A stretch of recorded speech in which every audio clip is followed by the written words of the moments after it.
Lansing's only sports station. The Game, 7:30. Let's play.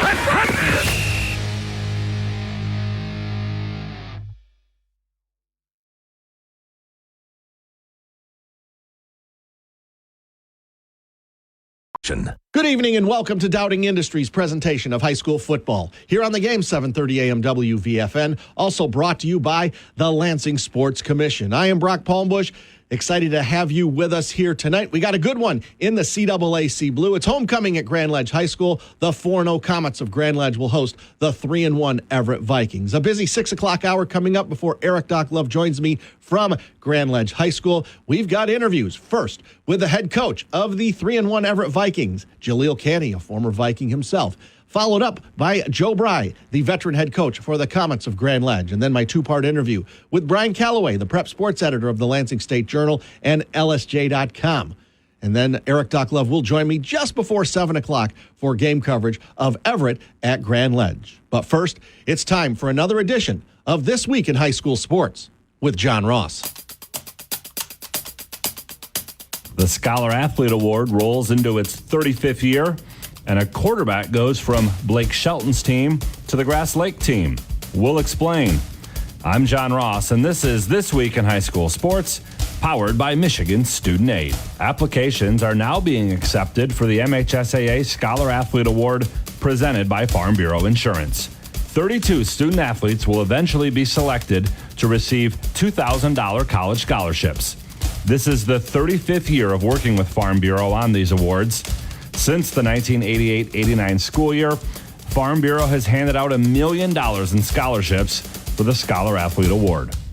Seniors with an unrounded 3.5 or better grade point average who have earned at least one varsity letter in an MHSAA-sponsored sport are eligible to apply. Everything you need to apply can be found online at MHSAA.com, and the application deadline is Friday, December 1st. Finalists will be announced in late January. The scholarship winners will be announced throughout the month of February, and those winners will be honored during the boys basketball finals at the Breslin Center in East Lansing in March. It's time for Game Balls, when we highlight a trio of standout performances from this past week. First, Kearney Nadeau's Samantha Ketch had 18 assists, 8 aces, and 7 digs in a straight sets win over Rapid River on the volleyball court. Zeeland swimmer Jenna Mayer, she was first in 2 individual events and part of 2 relay wins in a dual victory over Holland. Mayer was the fastest in the 50 free and the 100 breaststroke, and on teams that won the 200 medley and 200 freestyle. And to Brighton cross-country runner Elijah Forboard, his time of 16:33 was enough to give Brighton a tie-break win over Northville in the Elite Division at the Spartan Invitational. Brighton and Northville are the last 2 Division I champs and were tied after the first 5 runners, but Forboard's run gave the Bulldogs the win. For high school seniors, the matchup of the year isn't on the field. It's actually online. That's right. When you fill out the FAFSA, the free application for federal student aid, you could also be eligible for thousands of dollars in additional money from the Michigan Achievement Scholarship. Yep, nearly 80% of students who fill out the FAFSA may be eligible. Now that's a matchup we can all root for. Get started today at michigan.gov/achievement. The Michigan Achievement Scholarship. It's a game changer.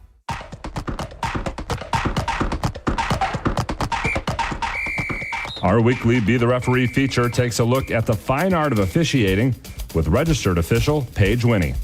In golf, it's common to hear about birdies, eagles, maybe an albatross, or in my case, a snowman. But what if an actual animal interferes with your ball while in play? There are 2 kinds of interference. The first involves a ball still in motion.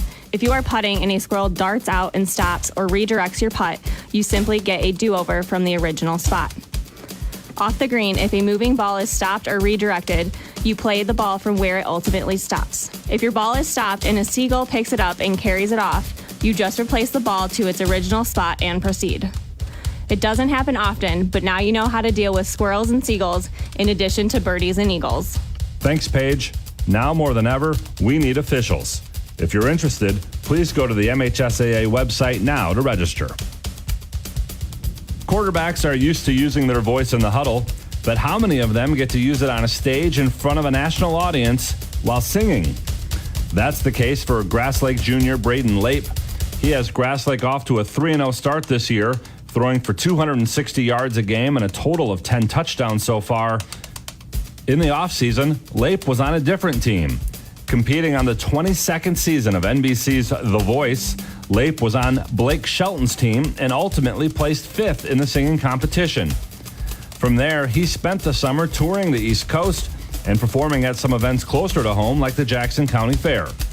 Lape has released 2 singles so far, Hand It To Ya and Feels Like the First Time, and hopes to continue a career in music while also hoping to lead Grass Lake to the postseason.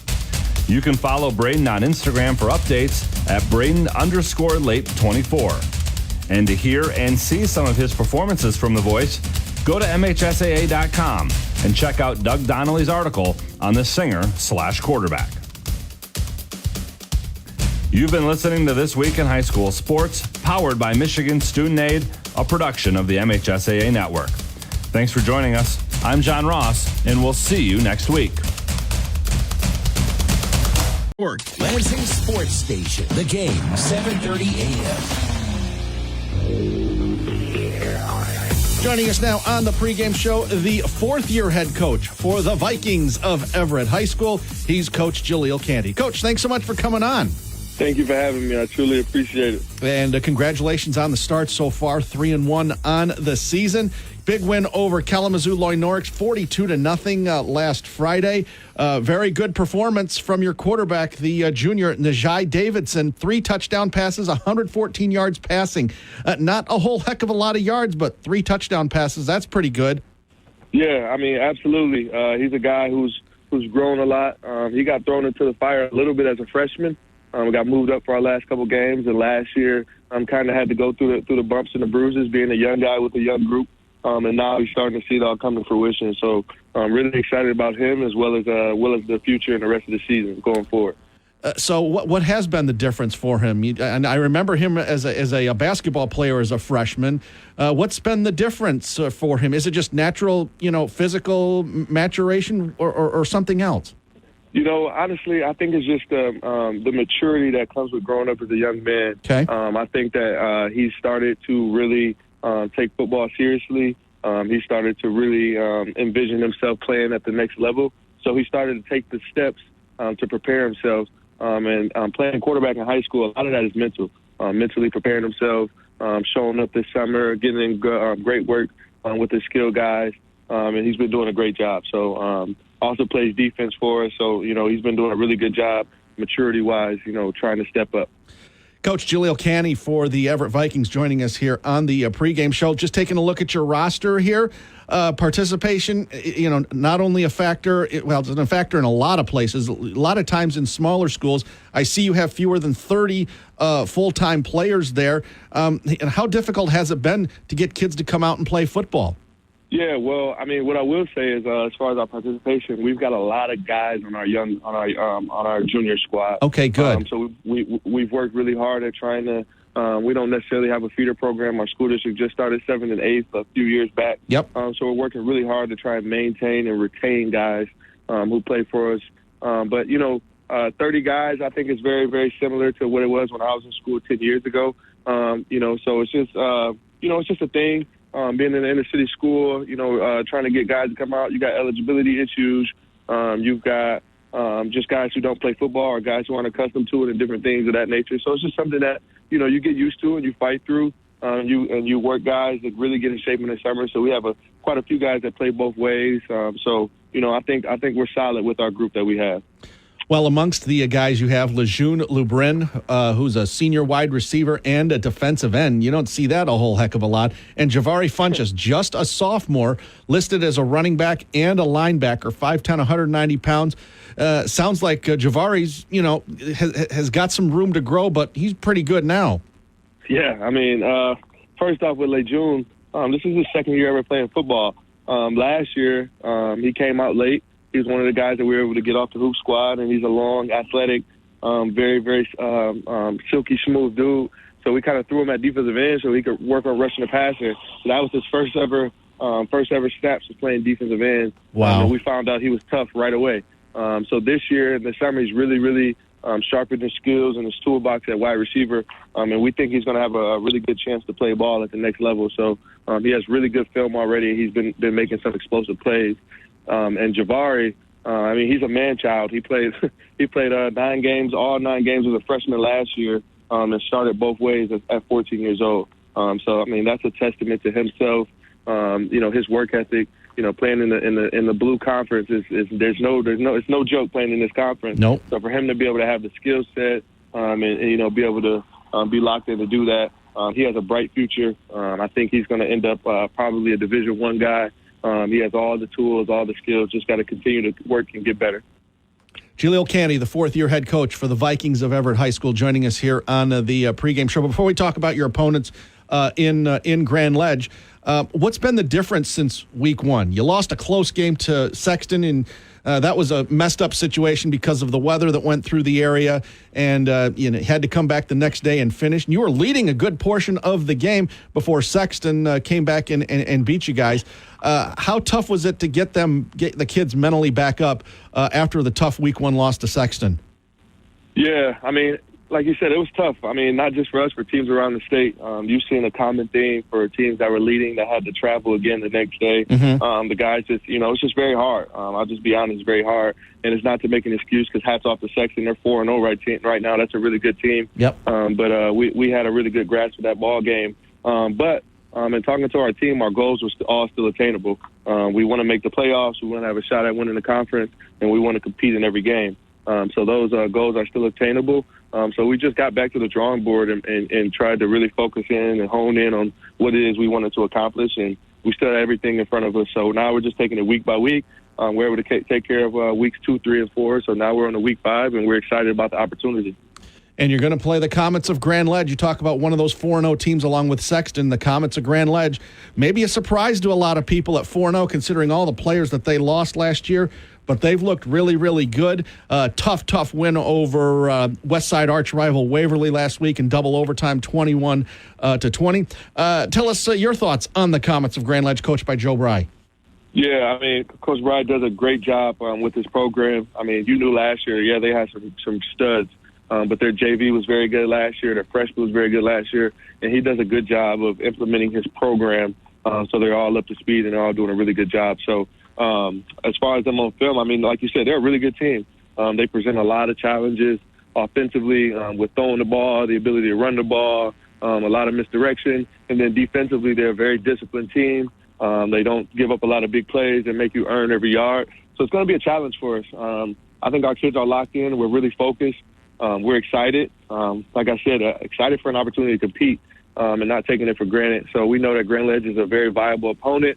It'll be their homecoming. A lot of people there. So, we're excited. Jaleel Canty, the fourth-year head coach for the Vikings of Everett. Other than what you just mentioned, what are one or two keys for a big Everett road win that would get you to 2-0 in league play, 4-1 overall if you win? Yeah, the big keys always, especially on the road, we got to take care of the football. Can't turn the football over as well as can't make dumb penalties. So discipline's at the forefront. And then number 2, we got to make plays. We got to make plays.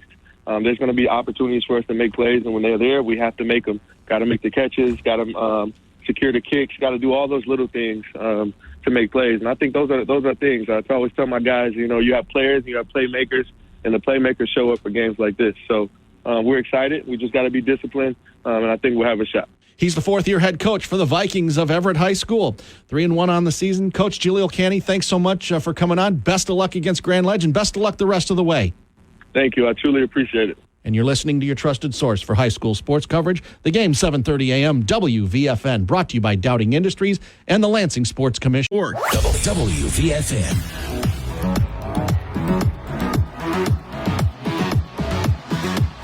Joining us once again on the pregame show, the 50-year head coach of the Comets of Grand Ledge, 4-0 on the season, 2-0 in the CAAC Blue. He's Coach Joe Bry. Coach, thanks so much for coming on. Thanks for having me. Well, Coach, you had a lead against Waverly, and then they came back and tied you, and then you were able to win it in double overtime. I know Waverly, it's big arch rival over on the west side. Did you expect that kind of game from the Warriors? I know Waverly struggled this year, but did you expect that kind of game from them? Yes, we've talked about it and warned the kids all week that we really did expect that we would get Waverly's best game, and they gave an outstanding effort. And unfortunately, we had our opportunities to try to put the game away, and we didn't capitalize on them, and they were able to. Waverly was able to get right back into the game and went to overtime. But you were able to win it there. You had rushing touchdowns from Mac Foreman, Anthony Baker, and Preston Bonet.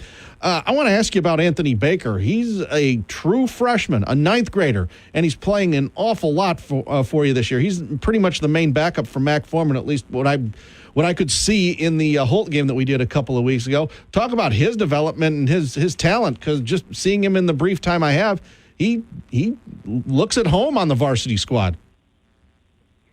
Anthony's done a nice job. It is very rare to have a freshman playing a lot on varsity or playing at all. And he's done a nice job, continues to improve, grow and mature, both as a player and as a person. And so we're very happy with his progress. And Mac Foreman has done an outstanding job as a leader for us, as a senior running back and helping Anthony along. Yeah, and Preston Bonet, obviously, he's off to a terrific start this season for you. He's a fifth-year head coach of the Comets of Grand Ledge, Joe Bry. Coach, I know your starting quarterback, Jamison Patton, I know he was hurt in the game against Waverly. I understand he's not going to play this week. When Eric and I did your game against Holt, we saw Gavin Wajenki play late in the game. He wears number 2. He's listed as a wide receiver, defensive back, and quarterback. He's a junior. And I know you got a couple other guys listed as quarterbacks. You got a sophomore and you got a freshman quarterback. Is Wajenki going to get the bulk of the snaps? Is he going to be the starter? How's that going to work this week? Well, we're going to probably end up playing multiple quarterbacks. Obviously, Jamison was an outstanding leader for us and did a great job for us to start the season. And as you mentioned, had a tough injury the other night, and so we ended up finishing the game with both Gavin and Preston Bonet playing quarterback. And so you'll probably see multiple guys as well coming up this week. But there's just no way you're going to replace a senior leader like a Jamison Patton, especially on short notice. So we're going to give it a team effort, and it's going to be, to use a baseball analogy, kind of like a bullpen game where we'll see the team rally around, and I'm confident that whoever we have in there, that they'll do a good job. Coach Joe Bry joining us here on the pregame show. Your opponents tonight, a surprise in the area. The Vikings of Everett, 3-1 overall, 1-0 in the CAAC Blue. And they beat Kalamazoo Loy Norks 42-0. And even though they're 3-1, in reality, they're about, 3 to 5 minutes away from being 4-0. In the tape that you've watched, or the video or the film, whatever you watch nowadays with the technology, what has impressed you so much about Jaleel Candy's Vikings? Well, first of all, Coach Candy does an outstanding job. Good friend of mine, and he does a great job of coaching those guys up. So really, they're very, very sound with their scheme, both offensively and defensively. Got an outstanding quarterback that makes a lot of plays for them, both in the vertical passing game and also running the football. And they got a lot of speed on defense, and they've created a lot of turnovers defensively, and they've even converted some of those directly into touchdown scoring on the defensive side of the ball. So it's going to be a very difficult challenge for us. Yeah, Najai Davidson, their quarterback, 3 touchdown passes against Kalamazoo Loy Norks last week. Seeing their roster a bit young in spots, but you know what? So are you. You've got you got a big squad this year, and you've got a nice mix of seniors as well as underclassmen, and you even have 1, 2, 3, 4, 5 freshmen on your varsity roster. That's unheard of, even at Grand Ledge, where Grand Ledge has a lot of kids to choose from. We do have an inexperienced group this year compared to maybe some years past. But I think, unfortunately, that's a little bit of the trend that you see in high school football now, I think everywhere, where you're just not getting the same numbers out per class. And so to have a varsity team, maybe like you did traditionally back in the good old days, so to speak, of just juniors and seniors, I think that those days have probably passed us by. And now we're really kind of looking to build things more in a college roster format, where you're going to have, obviously, the bulk of your players going to be juniors and seniors that are going to be a lot of the playing time, but also having some freshmen and sophomores contribute. It's homecoming for the Comets this week against Everett, so a very festive atmosphere over at the field turf field at Grand Ledge High School. What are other than what you've just mentioned, what are one or two keys for a big Grand Ledge win and get to 5-0 on the season? Well, I think it's going to be key for us to limit Everett's explosive plays. From our side of the football defensively, they do a great job. Have, like I said, a great quarterback and outstanding receiving core. So I think preventing the big deep ball in the passing game will be key for us. And then offensively, we've done a nice job all season of taking care of the football. I think that's going to be huge going forward as well because Everett's defense does an outstanding job of creating turnovers. He's Joe Bry. He's the fifth-year head coach for the Comets of Grand Ledge. 4-0 on the season, 2-0 in the CAAC Blue. And not only that, before I let you go, big game in the CAAC Blue right now. You've got East Lansing that's there, and you've still got DeWitt, and you've got Everett. This is a big game if you want to win the league title. I know you shared it with Holt last year. You want this all to yourselves, don't you? You know what? It's an outstanding opportunity for our team and especially the team that we have this year with a lot of young players to be able to play in a great atmosphere in a homecoming game like this where, as you said, there's a lot riding on the line. So I know our kids are very excited about it. Coach Joe Bry, thanks so much for coming on. Best of luck tonight and best of luck the rest of the way. Thank you. And you're listening to your trusted source for high school sports coverage, the game 7:30 a.m. WVFN, brought to you by Dowding Industries and by the Lansing Sports Commission.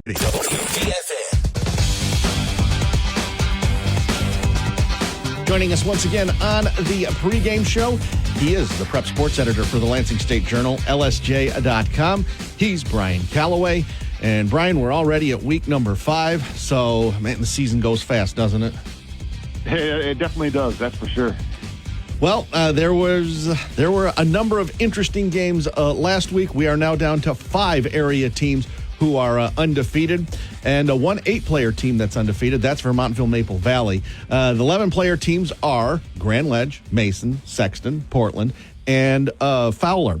Eric and I were at Mason last week. Mason took care of Williamston 37-12, and Williamston scored on the very first drive of the game, but Mason shook that off and pretty much dominated the rest of the way. Kaysen Carswell, 4 touchdown passes. No, yeah, definitely another impressive performance for Mason. And, they've shown a couple different times this year where they've given up a score early and just rebounded from that. I think back to the week 1 game that you guys were at when Mason played Holt. And, Holt took the opening kickoff back, and then Mason, dominated the rest of the way from there. And, it looked like that last week was kind of just, another example of them, showing that dominance after a team, scores on them early on. So, yeah, another impressive performance for Mason, and, they continue to show why they're considered to be one of the state's top teams regardless of class. Well, the Sexton J-Dubs made a statement last week that they're serious in the CAAC White. They took care of Charlotte very easily, 28-0. I wasn't surprised that Sexton won, but I was surprised that they dominated as much as they did because Charlotte's a real good team. Sexton, well, we knew they were pretty good, maybe better than we think. What do you think?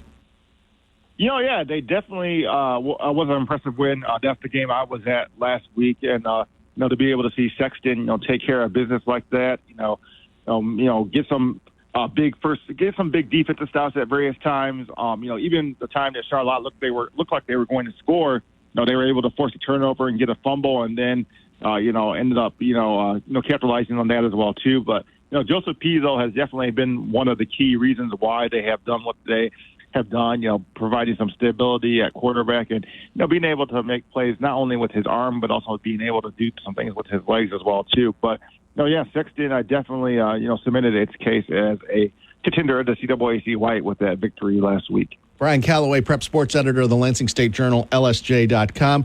Grand Ledge stayed undefeated, but they had major problems with their arch rivals, the Waverly Warriors. 21-20 in double overtime. They were able to hang on and win. Had a 14-0 lead and lost that, but they were able to hang on and win. However, they lost their starting quarterback, Jamison Patton, to injury. That could be a problem going forward. That could be a problem going forward, and, they were able to go ahead early on, like you said, and then, they lose him to injury, and then, they're in a dogfight with Waverly, and we're able to pick up the win in double overtime. But yeah, Grand Ledge being 4-0. I mean, the moral of the story is they still got a victory, and they still have all of their goals in front of them, especially as it is concerned in the CAAC Blue. Moving on, East Lansing started off 0-2. They're now 2-2 with a big road win over DeWitt, 40-34. Man, that must have been an entertaining game to go to. East Lansing, maybe one of those teams that's just getting better throughout the season. Yeah, if you look at East Lansing's schedule, that's the two teams that they played. I mean, Hudsonville has been ranked in the top 10 in Division I. Now, Portage Central is receiving votes in Division II as well, too. So the schedule that they played, I mean, they played two tough games to start the season, and now, obviously, you look at DeWitt, their Week 4 opponent. I mean, that was a tough game as well, too, that they were able to win on the road as well, too. But definitely a big win for East Lansing, and, they're a team that should be in the thick of things in the CAAC Blue, once they go to an all CAAC Blue schedule after this week. Dominating performance for Everett. They're now 3-1 on the season. They took care of Kalamazoo Loy Norix 42-0. In fact, they're about 3 to 5 minutes away of game time from being 4-0, as that 23-20 loss to Sexton looks a heck of a lot better now. No, it does. And yeah, I mean, like we talked a lot about Sexton in the early stages of the season, but like you said, I mean, we could be talking about Everett, and it could be the other way around with Everett being the unbeaten team. And obviously, Everett was the team that was winning that game before the Storms came in that opening night of the football season, and then obviously Sexton was able to regroup, when play resumed. But I think both of those teams, Everett and Sexton, just being good stories in the opening half of the season for what they've been able to do. And, obviously some of the city schools have had some tough times in recent years. And, they all lost the COVID season when the Lansing School District decided not to play that 2000 year. So they've been trying to, kind of, and so to speak, build back up a little bit after missing that 2000 season. But it's kind of cool to see, both Everett and Sexton, doing well in the early half of the season here. Portland dominating again. They took care of Lakewood 59-0. Hazlitt took care of Eastern 52-0. They're 3-1 on the season. But I want to talk about a team we don't usually talk about. We see that they're in the CMAC and have been for years, and they're the furthest west geographically in the mid-Michigan area. And I'm talking about Saranac, the Red Hawks. They beat Galena High School out of Illinois 32-20 to move to 3-1 on the season. It's been a while since they've gotten off to that good of a start. No, it has been a while, for them to get off to a start like that. They were a couple of years ago under their former coach, Coach Lytle, I think Andrew Lytle. They were able to get into the playoffs for the first time in some time, and experienced kind of a resurgence a bit. But yeah, for them to be off to a 3-1 start right now, obviously very impressive for them. And obviously we got some big CMAC games coming up for them in the coming weeks. When you obviously talk about Langsburg and PW as well too. So we're going to learn a little bit more about them, but obviously the start is encouraging. And finally, in 8-player football, we knew this was going to be a dogfight, and it eventually went into overtime. Portland St. Pat's beat Morris on the road 30-24 in overtime. Big win for St. Pat's. Certainly helps their playoff chances while damaging Morris's playoff hopes. It definitely helped Portland St. Patrick. And, I mean, you look at this program, they have annually been good, but last year was a little bit of a down year for them, only winning 3 games. And so they're able to match last year's win total already this season. And the only loss that they had was by 1 point to Mount Pleasant Sacred Heart, which is a ranked team as well, too. So definitely it's been a good bounce-back season for St. Patrick so far. He's Brian Calloway, prep sports editor of the Lansing State Journal and LSJ.com. We've reviewed week number 4. We'll preview week number 5 coming up in our next segment. You're listening to Dowding Industries' presentation of high school football on the game 730 AM WVFN, brought to you by Dowding Industries and the Lansing Sports Commission. WVFN, Lansing Sports Leader.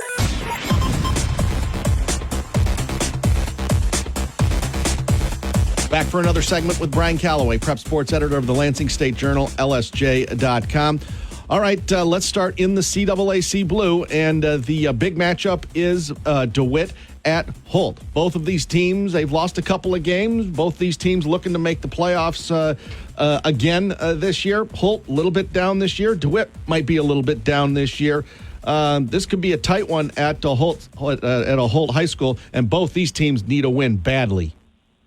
Yeah, they both definitely need a win badly, and obviously Holt was able to bounce back last week with the win over Comets, but DeWitt has lost 2 straight. Falling to Mason and East Lansing.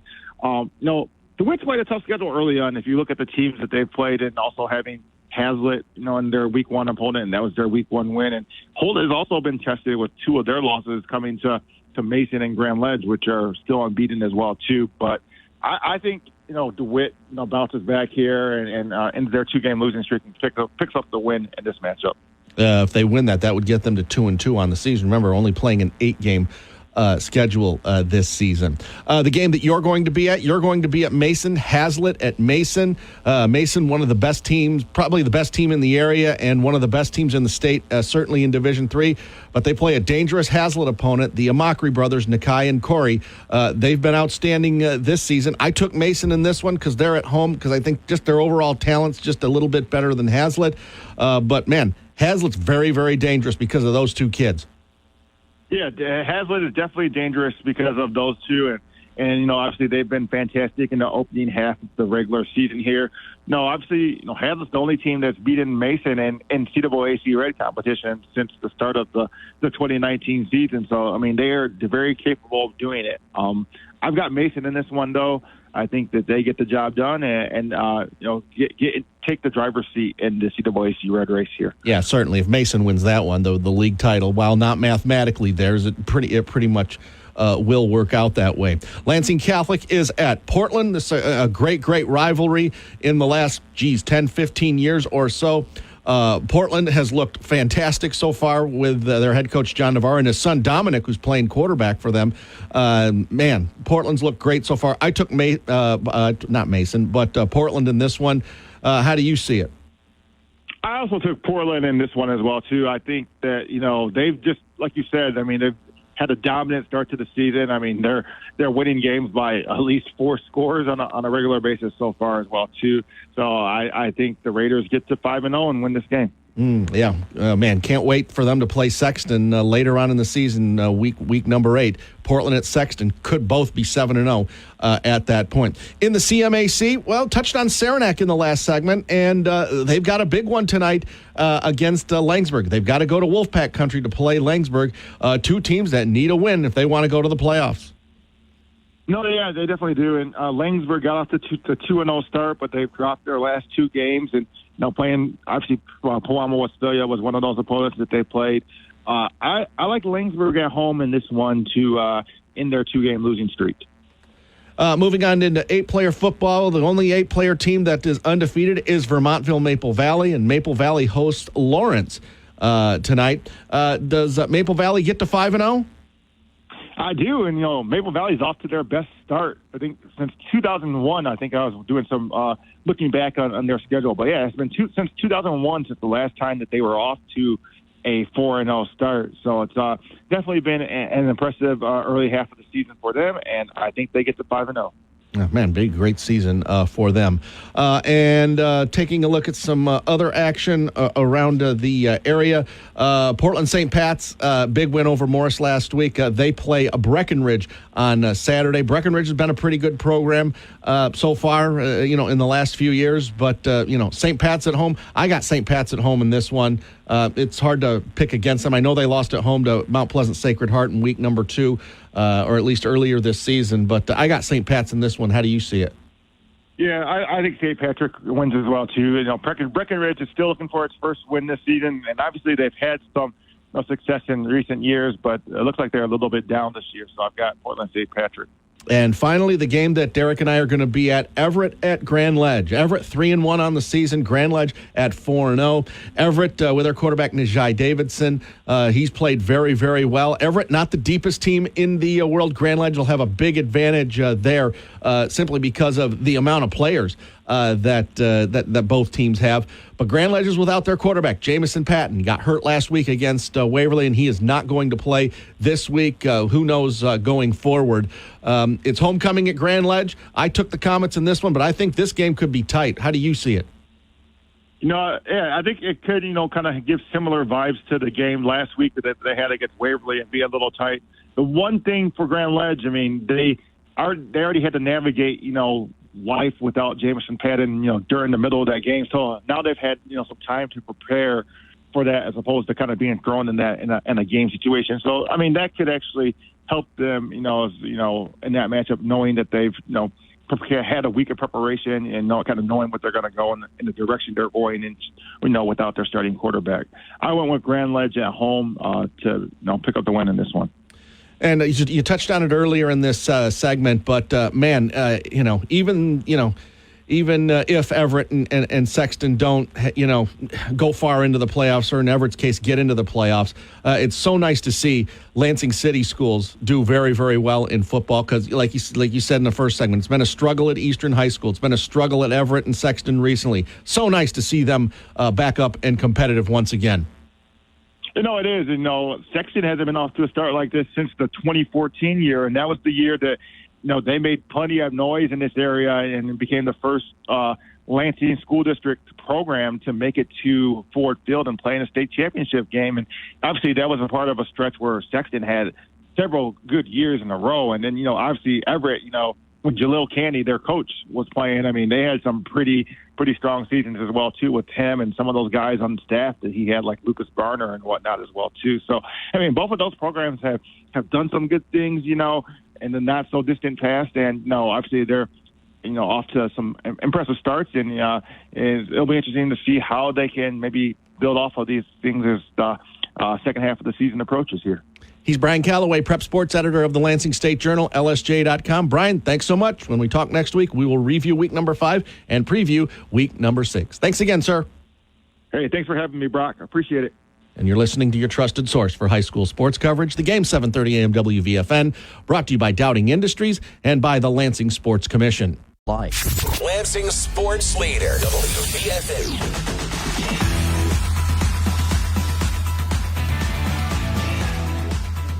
And a pleasant good evening. Welcome to Dowding Industries' presentation of high school football here on the game 7:30 a.m. WVFN. I am Brock Palmbush. Alongside me is Eric Doc Love. And Doc, the game we're doing tonight was not on our original schedule of games, of options rather, for week number 5, but because of the success of both of these teams, we are here at Grand Ledge High School for the 3-1 Everett Vikings at the 4-0 Comets of Grand Ledge.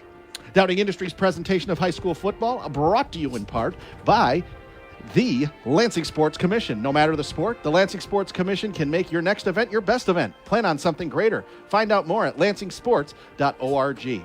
And Dowding Industries, our title sponsor, Jeff Metz and the great people at Dowding Industries, recognizing the effort and commitment athletes give to the sport of football. They are always interested in individuals that have the drive and desire to be successful in work and in life. Check them out at dowdingindustries.com. You may find a successful future here.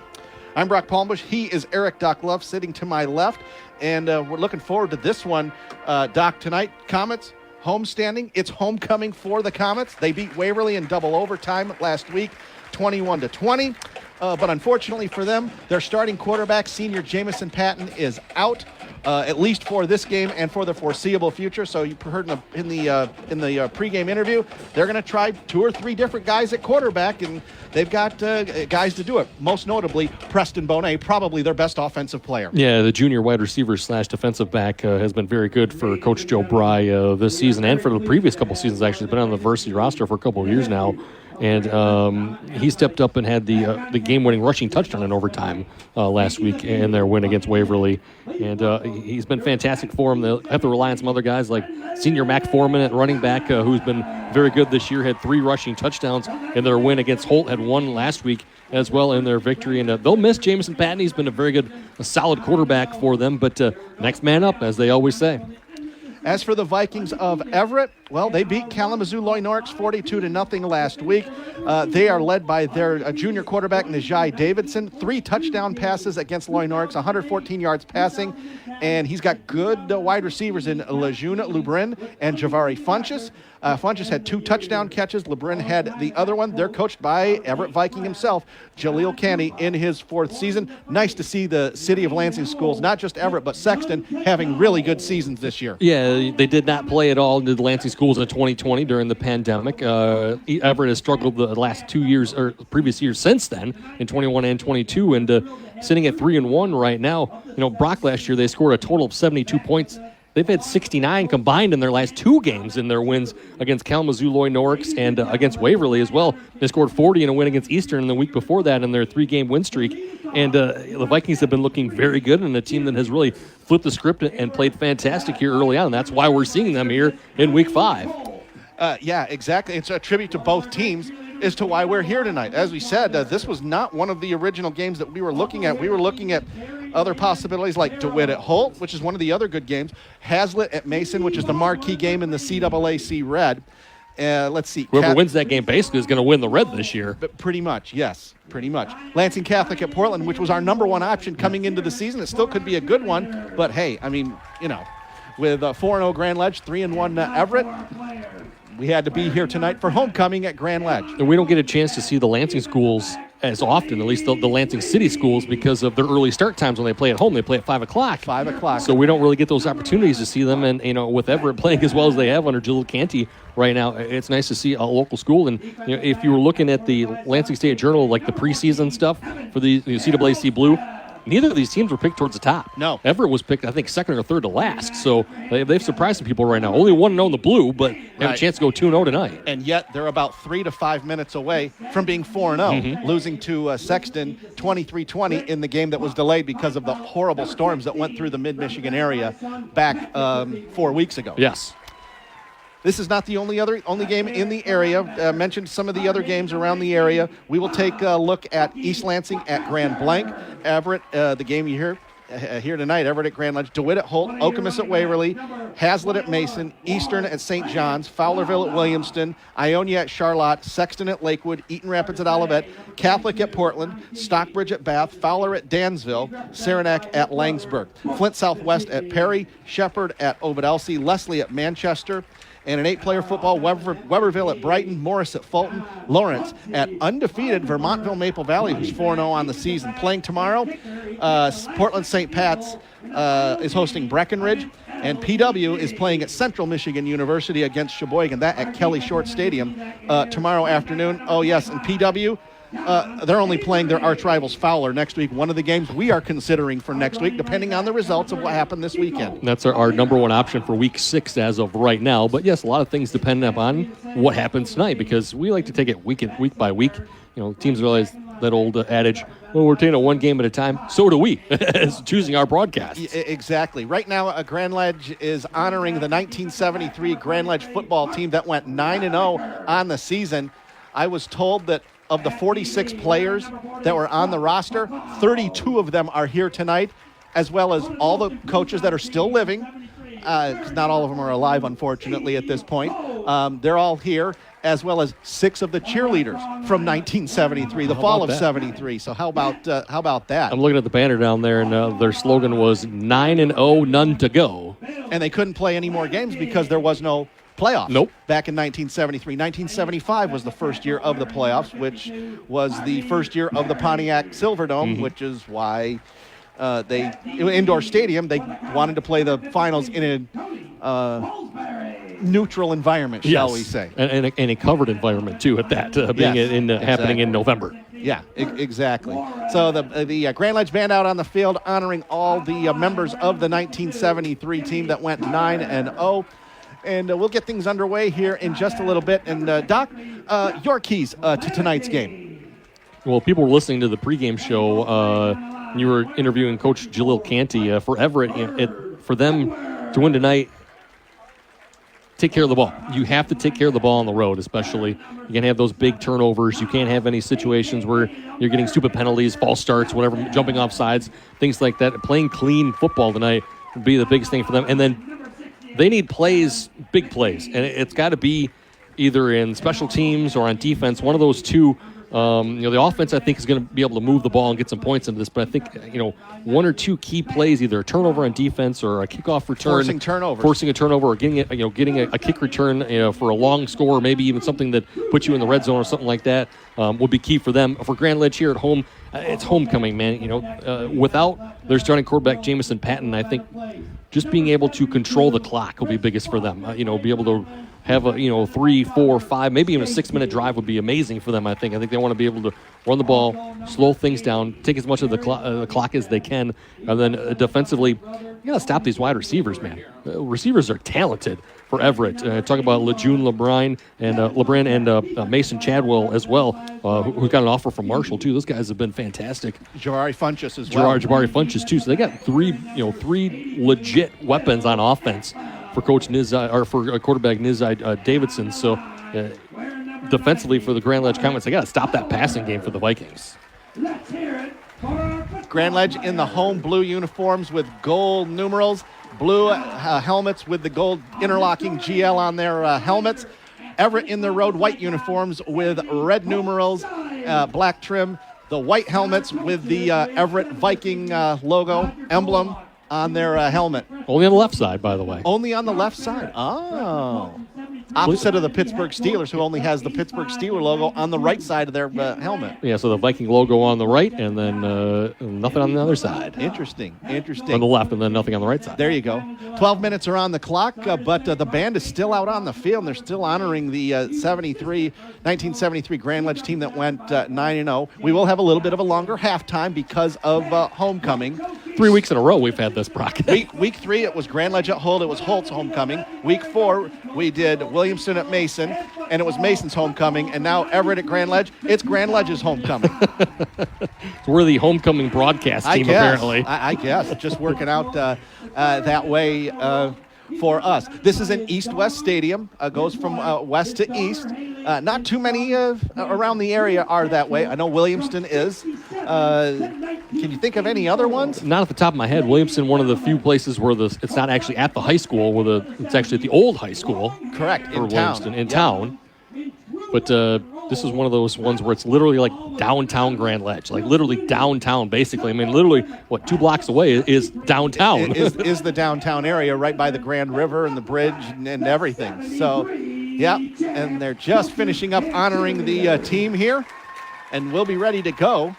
One of my favorite stadiums to go to in the Mid-Michigan area, Brock. I just love the downtown feel of it, and the apartments across the way on the opposite side for the visitors. And hey, they get to watch the game for free. I see people on their balcony outside their apartment getting ready to watch the game here at Grand Ledge High School. Well, we're just about set to go here. 12 minutes are on the clock, and we'll take a timeout, and we will come back. It's Everett and Grand Ledge. This is Dowding Industries' presentation of high school football on the game 730 AM WVFN, brought to you by the Lansing Sports Commission and by our title sponsor, Jeff Metz and Dowding Industries. Welcome to Be the Referee with MHSAA registered official Paige Winnie. There's a new rule in volleyball regarding the wearing of jewelry. Previously, participants were not allowed to wear stud or post-like jewelry, such as earrings, even if they were covered by tape. But now, stud or post-like jewelry worn above the chin is allowed. Stud earrings are now allowed to be worn during play and do not need to be covered by tape. Hoop-style jewelry, such as hoop earrings, are still not allowed, even if covered by tape. If a player is wearing hoop earrings, the coach will be issued an administrative yellow card for the first offense and a red card for a second offense in that set. Items such as a medical alert medal or a religious medal must be taped to the body and can be visible during play. Thanks, Paige. You can be a referee. Go online now to register at MHSAA.com. Be the Referee is a part of the MHSAA network. East Lansing, a town square media station. Lansing sports leader. The game, 730 AM.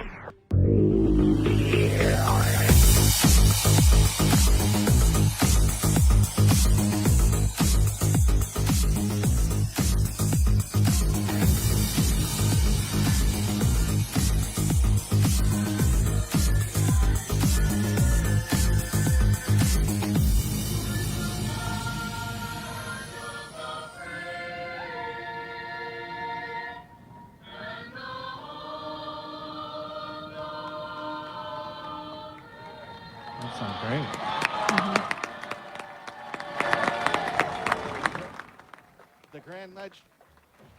The Grand Ledge High School Madrigal Singers singing the national anthem here at Grand Ledge High School. Very nicely done by them. And we'll be ready to go here. Officials are out at midfield right now. And Grand Ledge won the coin toss, and they will defer until the second half. So Everett will get the ball to start first. Think that's an advantage for Everett? I think so. I think it is. You're right. Most teams, obviously, if they win the coin toss, they generally defer to the second half. We did see beginning of the year where Holt took it from Mason. Yes. They won the coin toss and decided to take it, and they got the kickoff return for a touchdown. I think it is a little bit of advantage. Get the ball offensively here tonight would be, I think, is a big key for Everett. Yeah, so we'll see if that benefits them. Now the Grand Ledge Band coming off the field, and I got to tell you, there's got to be 100 members or pretty close to it. At least, I would think, yeah. This is one of the larger bands. I think, what is it, Holt? Them and Holt seem to have the biggest ones, but makes sense with the biggest schools. They're the two largest schools. Yeah. Yep. This will be the only time these two teams played this year, because if both teams make the playoffs, Grand Ledge in Division I, Everett in Division II. Yes. That gets determined now from the February head count. They don't wait until, when the playoff pairings come out, because they used to do it just top 32 teams in terms of enrollment. Boom, that's Division I. The next 32, boom, Division II. They don't do that anymore. They don't do that anymore. Grand Ledge actually receiving one vote, by the way, in the AP Associated Press ranking this week. So receiving vote. So they're in the receiving vote category. Yep. All right. Grand Ledge will be going from left to right across your radio, so from east to west. So they'll be into the wind. And into the sun and for into now. The sun for the first half. Probably most of the first half it'll be a factor, but once we get to halftime or so, it won't be. And then in the second half, it won't be a factor at all. I'm looking at the shade right now, and from the west to the west end zone until maybe about 30 or the 40-yard line, there is shade. So it's not going to be as bad for them, but it will be a factor potentially if they get the ball early on here. Landon Pilcher going to kick off for Grand Ledge. Got the ball teed up at the 40. Who's back there for Everett, Doc? Number 7. That would be Sincere Wright. And number 4. That would be Makari Boyer. And the ball goes into the end zone, and it will be a kickoff. Sincere Wright fields it, but it's in the end zone. Touchback automatically in high school football. Ball kicks into the end zone. Automatic touchback.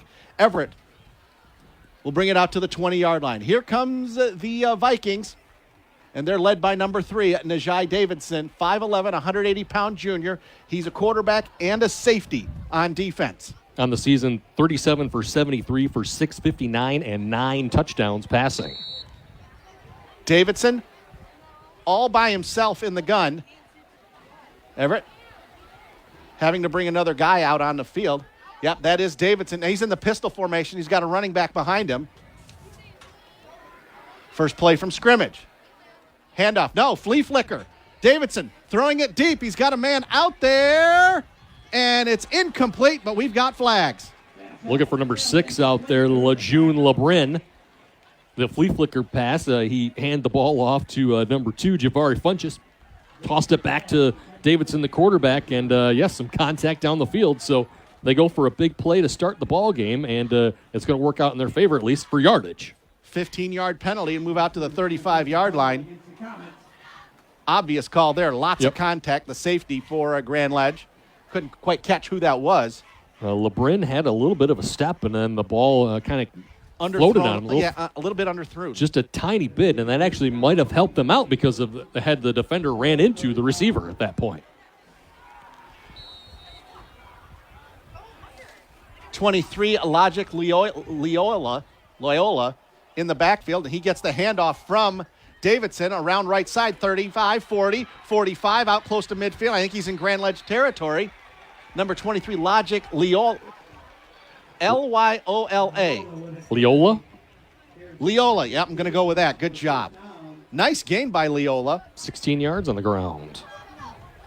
Yep, they moved. He got it into Grand Ledge territory to the 49-yard line. So a gain of 15 on the penalty and a gain of 16 on first down. We're 17 seconds into this game, and Everett's in Grand Ledge territory. Now here comes Davidson's going to take it himself on a quarterback draw. He's going to get 4 yards, and he'll get pushed back, but gain of 4 yards.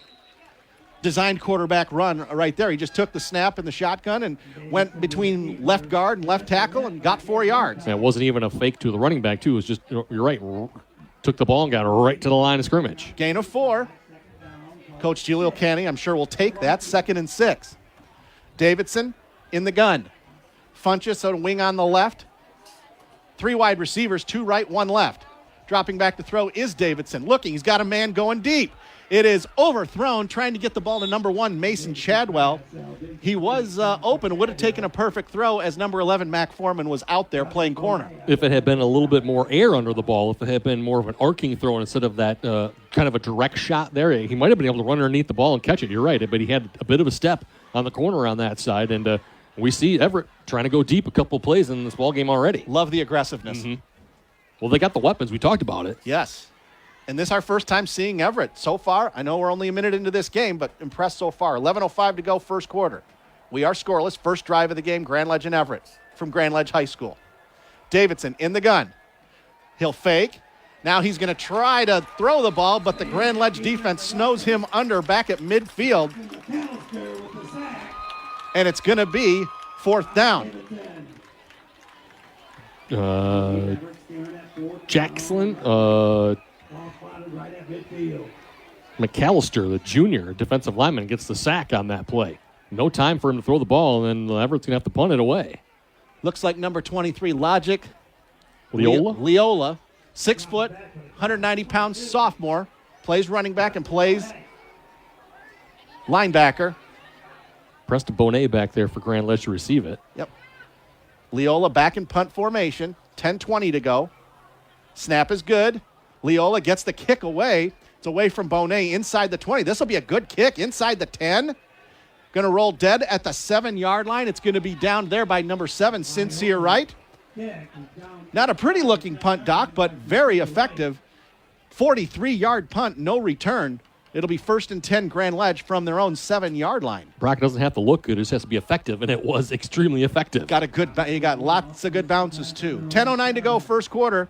Here's Grand Ledge's first possession of the game. I think we're going to see Preston Bonet at quarterback to start. Number 22. Played a little bit of QB last year at times. He did. Largely out of necessity because of injuries. Mm-hmm. And he's out there now. 3 wide receivers to the right. I believe that's Mac Foreman next to him in the gun. See so many high school teams in the shotgun now. It's amazing. A little easier to read the defense that way. Bonet in the gun.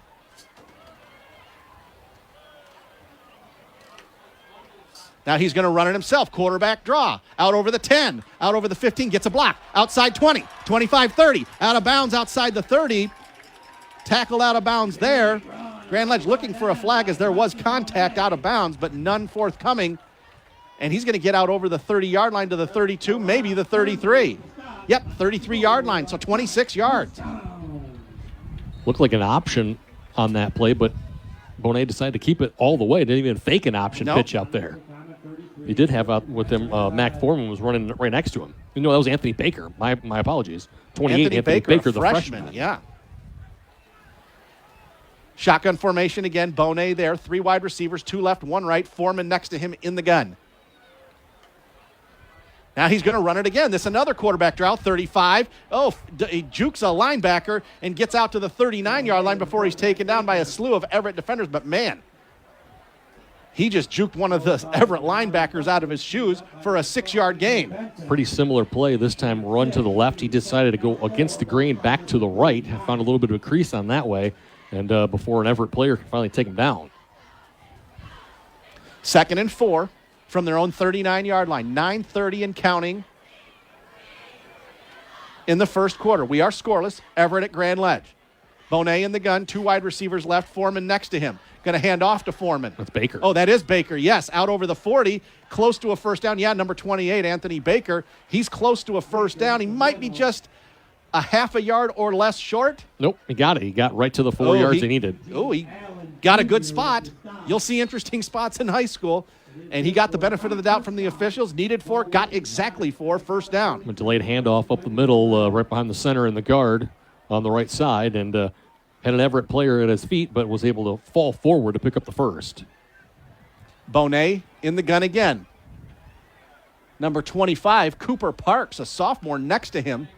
Now fake the jet sweep handoff, and Bonet is taken down in the backfield. Number 23, Leola, he got penetration, and he took the quarterback on the jet sweep, and when Bonet didn't hand it off, Bonet was corralled down very quickly. He corralled him rather quickly, that's for sure. Didn't fall for the fake, like you said, and went right to Bonet. 2nd and 14, a loss of 4 on the play. It'll go down as a sack.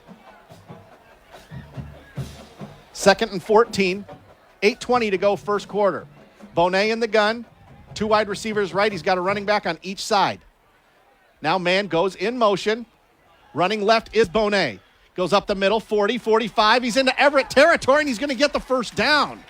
He found a hole right up the middle, and he just went towards the hole and got into Everett territory, broke a tackle inside the 45 to the 44. Yeah, Cooper Parks, the sophomore, was one of the guys lined in the backfield. He went in motion to the left, and I think the play was supposed to run that way. But again, the quarterback, Bonet, has been able to find a backside run on that every single time. It's designed to go one way, but he's finding space on the other way. Gain of 17 on that play. 1st and 10 Grand Ledge at the Everett 44. Bonet in the gun again. Handoff, left side. Foreman. That is Foreman. He's corralled at the line of scrimmage. He's able to get through a tackle and get a couple of yards out of it. Going to pick up 2, a little better job by the Vikings defensively on those D linemen to kind of bottle up some of those holes. How about this? Eugene Allen Jr., 5'7" junior, defensive back, wide receiver, 5'7", 150 pounds. That's what he's listed at, folks. Well, it ain't always the size, Brock. It's the will.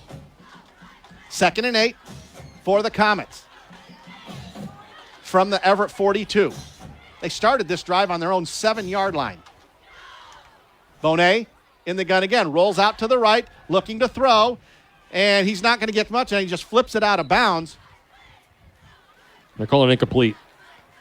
And he literally flipped it out of bounds to avoid the sack, and he was way out of the pocket, so that's legal. But there was a receiver in the area. A flag has been dropped.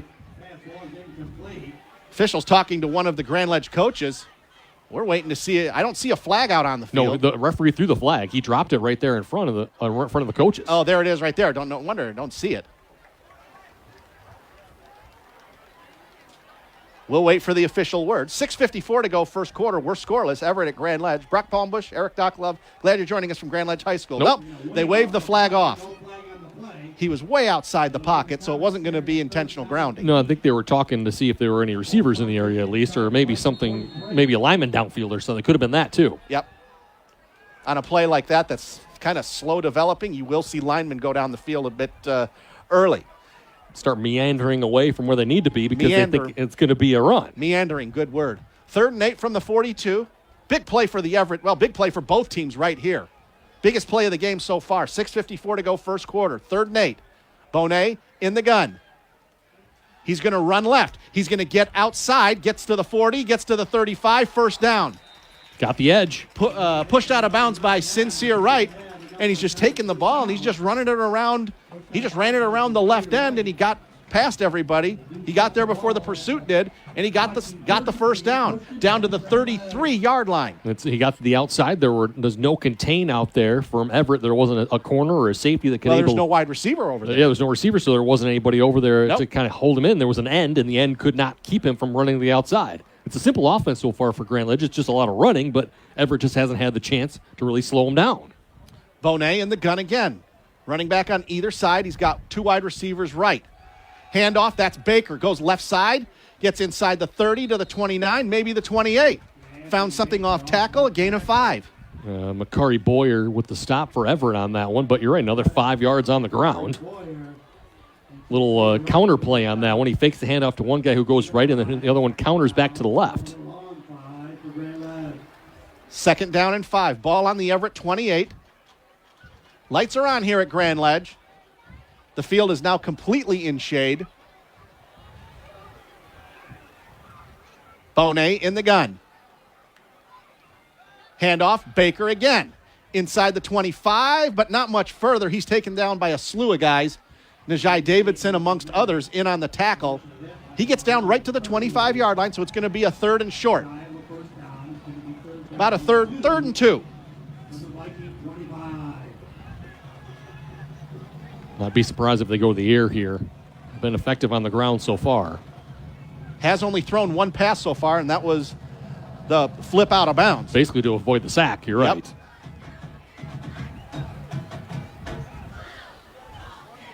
Bonet in the gun again. Two wide receivers right, running back on either side of him. And he's going to take it himself down at the line of scrimmage. He's going to push forward. I don't think he got it, Doc. Nope. He's going to come up a little bit shy on that one. Big old number 90 for Everett. I don't have a 90 on my roster, but 90 makes the stop. 23, Logic Leola. He was the first guy in there. He got penetration and stopped the play. And now it's going to be a 4th down. Looked like Leola was going to get him behind the line of scrimmage, but Bonet did a good job of getting back to the line of scrimmage. Yeah, no gain and an early decision for Coach Joe Bry. Would be a 42, 43-yard field goal. Landon Pilcher is their kicker, but they're going to line up to go for it here. 4:43 and counting. First quarter. Bonet is going to run left. And he's going to get the first down. He was able to get outside. He was pushed out of bounds by number 21, Lamar Gaines. No, did he get it? No, he didn't get it. They're saying that he ran out short, Brock. He got out of bounds too early. Wow. He needed 2, and he only got 1. He didn't reach the ball out, and they said it's Everett ball. And you know what? I think maybe his left foot hit out of bounds at the 24-yard line. That's what the officials are going to say, and Everett stops him. Wow. He got to the outside, but I thought it was a first down from where we were. One of the Vikings got to him quicker than he realized it was going to happen, and he stepped out of bounds early. So a turnover on downs is a big play. And you know what? The head linesman was right there to make the call. He was standing right next to it. Standing right next to him. So 1st and 10 Everett. Big stop there for the Vikings. Najai Davidson hands off to Benny Davidson, number 5. He goes around right end. Decent gain there on first down. I thought it was hey, he's got the first down. It looked like it. And then I see official pointing the other way. Zachariah Jones on the tackle of Benny Davidson. Gain of 2 out to the gain of 7 rather. Yep. Sorry, out to the 31-yard line. Good gain there for Everett. Jet sweep. Big stop there for the Vikings. That was huge. Najai Davidson in the shotgun. He's going to hand off up the middle. It's number 2. That's number 2. That's Javari Funchess. He's going to be close to a first down, but he's going to be short. Gets to the 33, and it'll be 3rd down and 1. Was fighting up the middle, but a whole bunch of Comets met him there, and he got away from the initial scrum and was able to score it away and picked up another yard. So it'll be 3rd down and 1. 4 wide receivers, 2 left, 2 right. Najai Davidson in the gun. He's got a running back next to him. And now we're going to have a flag. Somebody jumped off sides for Grand Ledge, I think. Either jumped off sides or somebody was lined up off sides because they just pointed. Was he drawn off? I don't know. It's offside. Nope, they say it's offside against Grand Ledge. That's the second penalty for Grand Ledge. That's going to give Everett a first down out to the 37.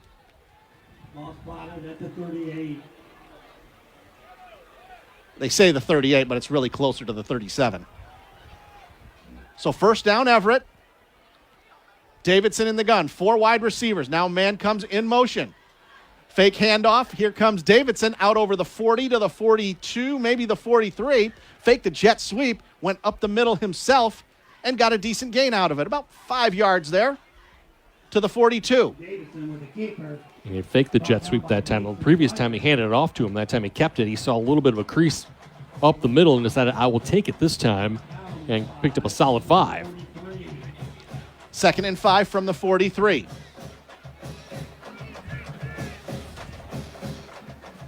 Two wide receivers left.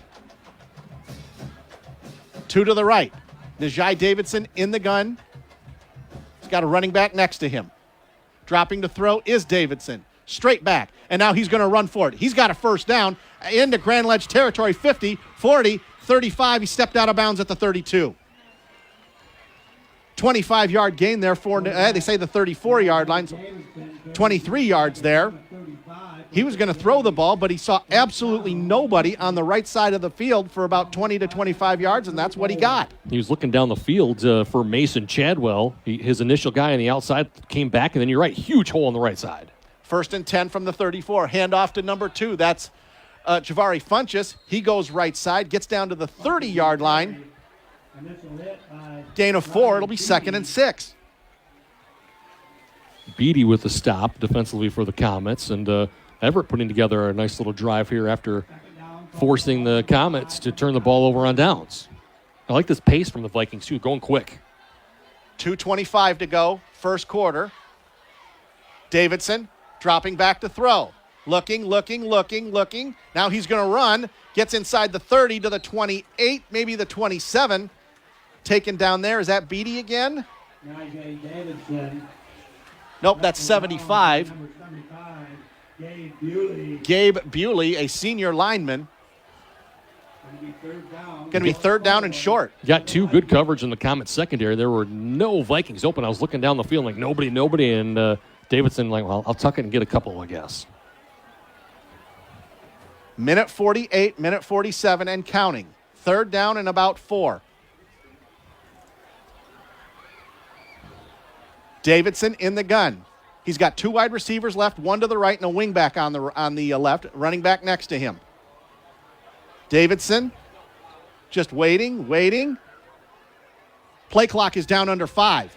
They got to go. And they weren't going to go unless they call a timeout. And they do. And they do. Everett is going to call a timeout, their first timeout of the half. They have 2 remaining. We'll take a 30-second break ourselves. It's Grand Ledge nothing, Everett nothing. A minute 23 to go in quarter number 1. You're listening to Dowding Industries' presentation of high school football on the game 730 AM WVFN, brought to you by the Lansing Sports Commission and our title sponsor, Jeff Metz and Dowding Industries. WVFN. Brock Palmer, Eric John Love. Oh, sorry about that there, folks. A little hot, my bad.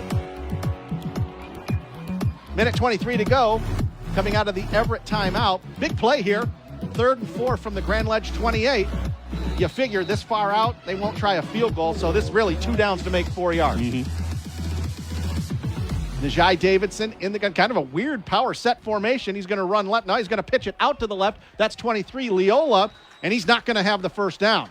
Nice job out there by number 5, Noah McCartney.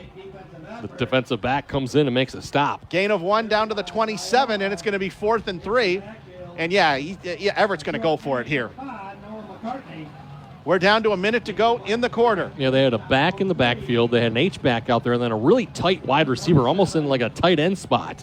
But Grand Ledge was there. They knew what was happening, and they made the stop. Davidson in the gun. Javari Funchess next to him. 3 wide receivers left, 1 to the right. 45 seconds to go in the quarter. Everett trying to get lined up properly. Down under 10 seconds on the play clock.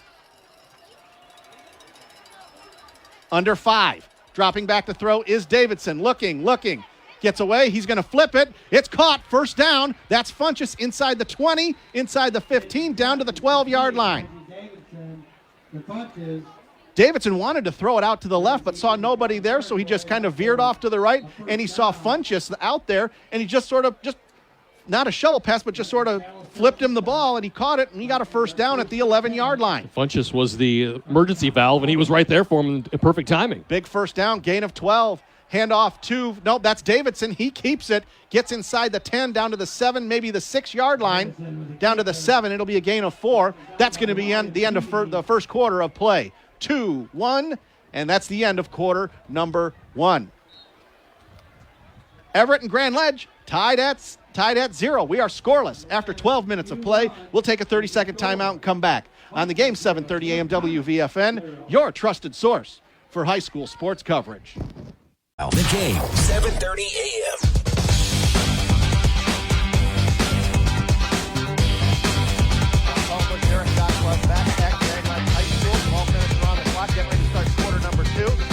Everett is driving. 2nd and 5 from the Grand Ledge 6-yard line.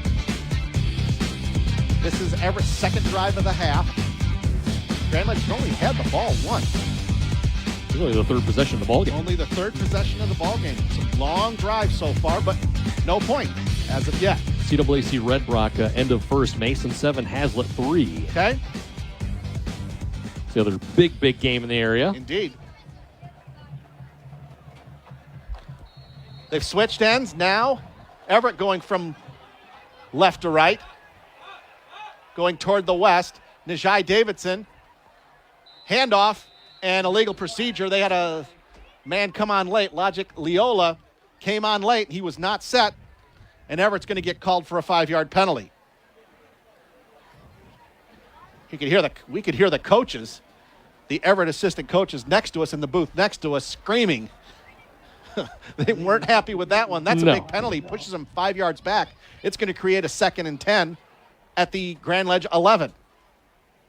They can still get a first down, technically. Yes, they can. They got to get to the 1-yard line to get a first down. So it is 2nd and 10. 2nd down, 10 from the Comet 12. Davidson in the gun. Leola next to him. 3 wide receivers. Handoff, fake to Leola. Davidson's got it. He's inside the 10, inside the 5, close to a first down. Davidson up the middle. Maybe close enough to measure. Ryan Beatty. It's really close. Well, it's less than a yard. I know that. The ball is just outside the 1-yard line. 3rd down and short.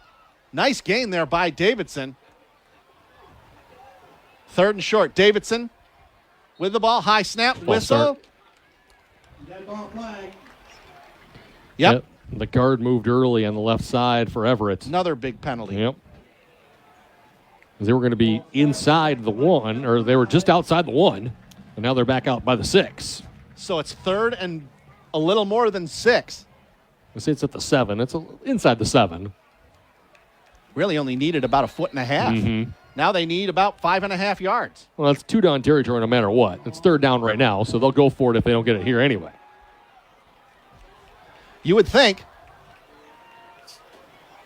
Davidson in the gun. Leola next to him. Dropping to throw is Davidson. Throws over the middle. It's over the head of the receiver. Mason Chadwell, incomplete. He was open on a slant route, but it was just over his head, and it's going to be 4th down. A little contact, but nothing that was illegal from the Grand Ledge secondary, and a better pass, and maybe they get a touchdown on the slant. I thought maybe they're looking for the fade because they had a fade and a slant pattern on that left side, and the slant had a little bit of space, but couldn't squeeze it in. And they are going to go for it. They're going to not go for the field goal. It'd be a 24, about a 24-yard field goal if they went for it here. But they're going to go for it. They're going to at least line up to go for it anyway. Davidson in the gun. Leola next to him. 3 wide receivers. 1 left, 2 to the right. 11:08 to go in the first half. We are scoreless. Changing the play. Play clock now under 5. Davidson fakes the pitch. He's going to throw it over the middle. Knocked away. Knocked away. Was that 26, A.J. Miller? The last second came rushing in. No, it was 37 out there for Grand Ledge that did it. That would be Kingston Nixon, a freshman. It looked like the play was going to be wide open. They snuck a running back out there into the end zone after faking the toss to the left, rolling to the right, and I thought Davidson was going to get a wide open, but he just floated the ball a little bit too much. Yeah, Brock. allowed the defender to get there. Mm-hmm. If it had been a tighter pass instead of a lofty one, it would have been an easy touchdown, but another turnover on downs. Penalty was big. Yep. They overcame the first one, but they couldn't the second. So Grand Ledge will get the ball on their own 7-yard line, 11 minutes to go in the first half. Preston Bonet in the gun. 2 wide receivers to the right. Inside handoff. That's to number 11. That's Mac Foreman. And there's not much there. I get nothing on that one. Pretty much nothing. Number 11, Eugene Allen Jr. in on the play. No gain on the play. 2nd down and 10. Even with the turnover on downs, if they can get a stop here, make Grand Ledge punt, at least you flip the field a little bit more. There's a chance for them to, get the ball in Grand Ledge territory to start. Comets with the ball at their own 7. 2nd and 10. We are still scoreless early in the second quarter. Been a fast-moving half so far. Bonet fakes the jet sweep. He's going to take it himself. He's going to get out to the 9 and no further. Taken down there. There's a number 80. There's a number 90. Yep. And I don't know who that is. We don't have a 90 on our roster. But no gain. Again. They faked the jet sweep left, try to go back to the right, and Everett stayed home. whoever number 90 is, that's the second big play he's made. We'll find out who it is at halftime. Yep.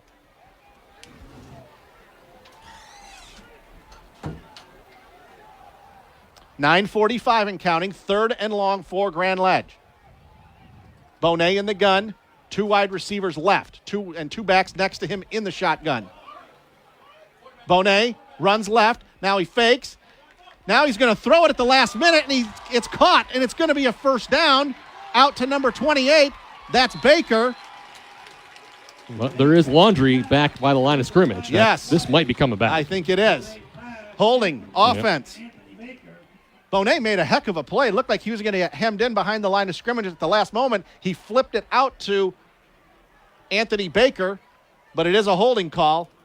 It was a heads-up play. It was a dangerous play, but it was a heads-up play. Nevertheless, it gets wiped out by the holding penalty on the interior of the offensive line. It's not a 10-yard penalty because they're inside the 5. Well, inside the 10, excuse me.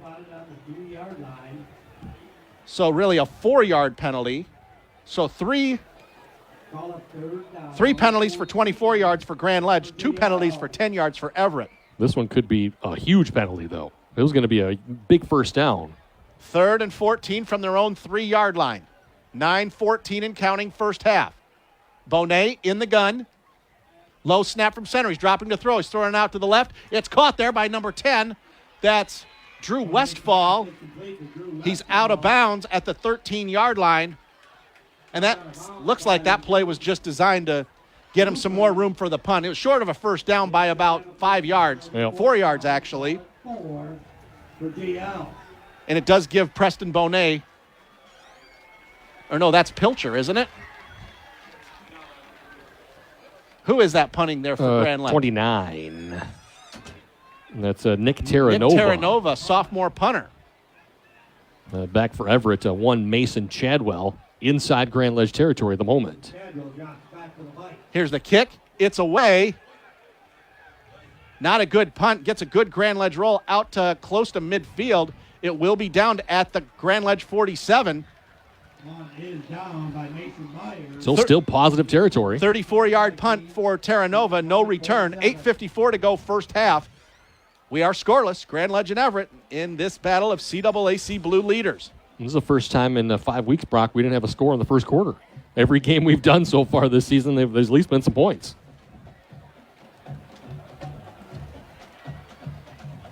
Never got turned away on downs last time, but starting in great field position this one. Their 3rd possession of the game here early in the second quarter. Najai Davidson in the gun. A late sub coming in. It's number 9, Karen Turnley. 4 wide receivers, 2 left, 2 to the right. Davidson in the gun, dropping to throw. He's going to throw it out to the left. He's got a man there, and it's behind Mason Chadwell. Last second, the defender put their arm out and knocked the ball away. Was that Noah McCartney, number 5? No, it was number 6 out there. Number 6, that's Zachariah Jones, a junior. It looked like it was going to be an easy pass to Chadwell. He was wide open, and then the last second, Jones stuck his arm out. Throw is behind him. Mm-hmm. If the throw's out in front, probably a catch Yep. and a long gain. Nonetheless, it's 2nd down and 10 for the Everett Vikings at the Grand Ledge 47. 8:50 to go first half. Davidson fakes a handoff, rolls right. He's got a man out there. Caught inside the 5 to the 1-yard line. Number 6. Lejeune Lebrun, he got behind his defender. Real good throw by Davidson. 46 yards through the air. Post pattern. Yep. Simple post pattern. And Lebrun got behind his defender. And it's 1st and goal from the Grand Ledge 1. 46-yard gain. Davidson, high snap from center. He's got to pick it up. And now he's got to get whatever he can out of it. Bad snap from center. He's going to be taken down at the 5-yard line. Man. Bad snap from center just messed that whole play up. And Grand Ledge was able to penetrate and get in there. I'm going to lose 3 yards. 37, Kingston Nixon, one of the players in there. Loss of 3. He did well just to get back to the 4-yard line. He's, the snap was high, and he took his eye off the ball just a little bit, and that rumbled around. And you're right, he was lucky to kind of pick it up. 8 minutes to go. 8:05 and counting. First half. I wonder if they were trying to go fast, but maybe they were going a little bit too fast, and that's why the snap was high. 2nd down, goal. Ball spotted just inside the 5-yard line. Davidson in the gun.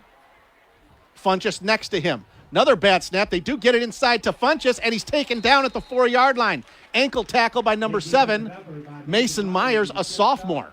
The defensive back came rushing in from the backside of that play. It was meant to go left. He came from the right side and dove at the ankles. Knocked him down at the 4. No gain. It's going to be 3rd and goal from the 4. Another opportunity that Everett doesn't want to let go away. They were inside the 1 last time.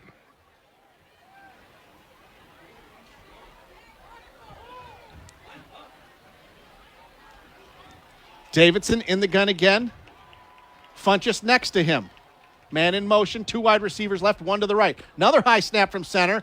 Gets the ball to Funchess, hands it off, and he gets about a yard or so to the 3-yard line, but no further.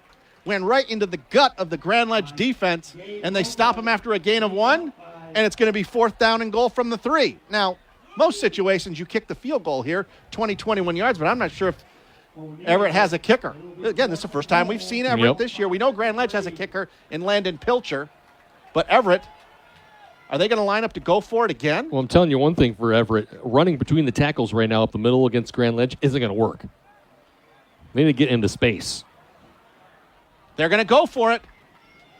Davidson in the gun. Dropping to throw. Facing pressure. Throws it over the middle. Incomplete. Knocked down. Who is that? 22? Is that Bonet? It is. Yeah, he plays both ways. He knocked it away. The throw was low.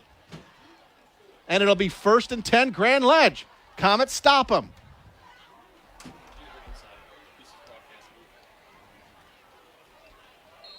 Big stop for Grand Ledge. 6:18 to go. First half, we're still scoreless. Both teams have moved the ball very, very well and yet have nothing to show for it. Second time Everett's gotten inside the 10. Bonet in the gun from his own 4. He's going to take it himself. Going to get it out, get outside. Ball's out. Ball is out, and there's a scrum for it, and we'll see what comes out of it. Bonet took it himself, and it's Grand Ledge ball because the clock is running. Lost it, but somebody was able to fall on top of it. I think it was number 28, Anthony Baker, the freshman.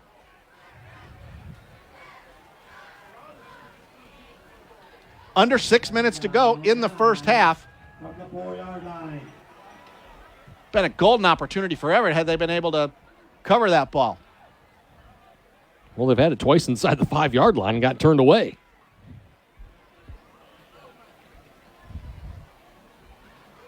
Second down and long. 5:30 remaining in the first half. Bonet in the gun, and we got illegal motion. Yep. As the running back to the left of Bonet was standing in a crouch stance and then decided to go into a 3-point stance. Well, you can't do that. No. That is a false start. A 2-yard penalty, half the distance to the goal, back to the 2-yard line. That's the 4th penalty for Grand Ledge for 26 yards. Everett's committed 2 penalties for 10 yards. Penalties have been key in this game. It's hurt both teams. 2nd and 11 from their own 2-yard line. 5:19 and counting. We are scoreless here at Grand Ledge High School. Everett and Grand Ledge. Bonet in the gun. Man in motion. Bonet's got it. He's going to run it up the middle, and he's going to do well, get to the 4, maybe the 5-yard line. He gets taken down there. That 23, Logic Leola, takes him down at the 5-yard line. It'll be a gain of 3 out to the 5. It'll be 3rd and 8. 4:47 and counting. Grand Ledge has all 3 of their timeouts left. Everett has 2.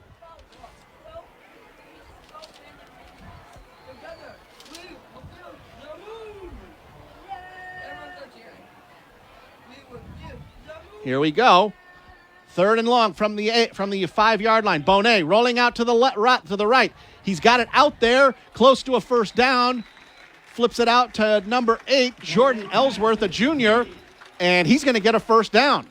This was kind of a run-pass option there for Bonet, and at the last moment, he flipped it out to Ellsworth, and Ellsworth gets the first down out to the 14-yard line. big first down there for the Comets. Yeah. They haven't moved it well the last drive, and out of the shadow of their end zone just a little bit right now. Bonet in the gun. Clock is stopped with 4:23 left as Ellsworth was able to get out of bounds. Bonet in the gun. 4 wide receivers. Now a man in motion. Now they're going to hand it off on a counter to the running back. That's Foreman. And he's going to get about 3, maybe 4 yards to the 18-yard line. They mark him down at the 18, gain of 4. Leola with the stop. Second down and 6. Comets get a little bit of momentum on offense right now. Hadn't picked up a first down in a while, so. You got a lot of time, under 4 minutes to go. Mm-hmm. Time not quite a factor yet. They have all 3 of their timeouts. Bonet, he's going to run right again. Around the right end, he's going to be close to a first down. He found some space over there on the right. He's going to get out to the 23-yard line. It'll be 1 yard short. 3rd and 1 from the 23. 3.5 minutes to go. They're not in too much of a hurry, and they also get the ball to start the second half, too. Grand Ledge does receive the ball to start quarter number 3.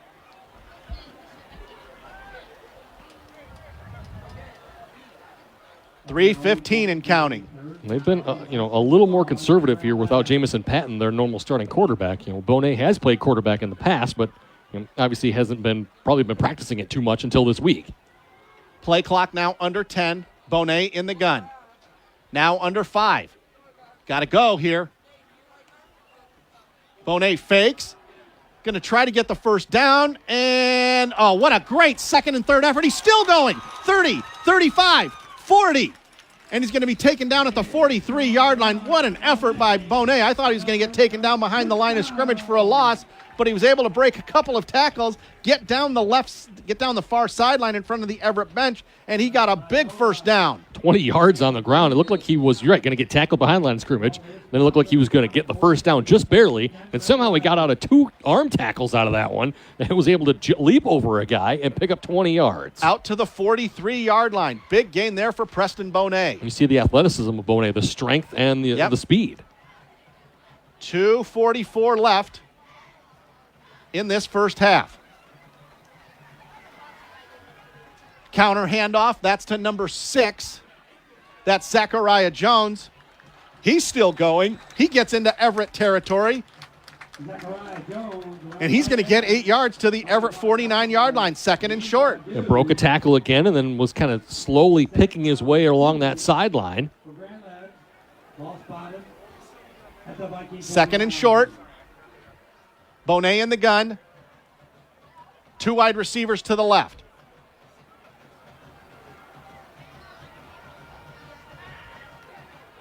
Low snap, dropping to throw is Bonet. Now he's going to take it himself, first down. 45, 40. Gets outside, out of bounds at the 37-yard line. Just simply got what he could and got out of bounds as quickly as he can. Looked left, nobody was open. Looked right, saw nothing. Right down the middle. There was nobody out there. Lots of space. Veered off to the right, got as much yardage as he could, got out of bounds to the Everett 37, 1st and 10. Clock stops with 1:59 to go. Grand Ledge, all 3 timeouts left. So plenty of time. Mm-hmm.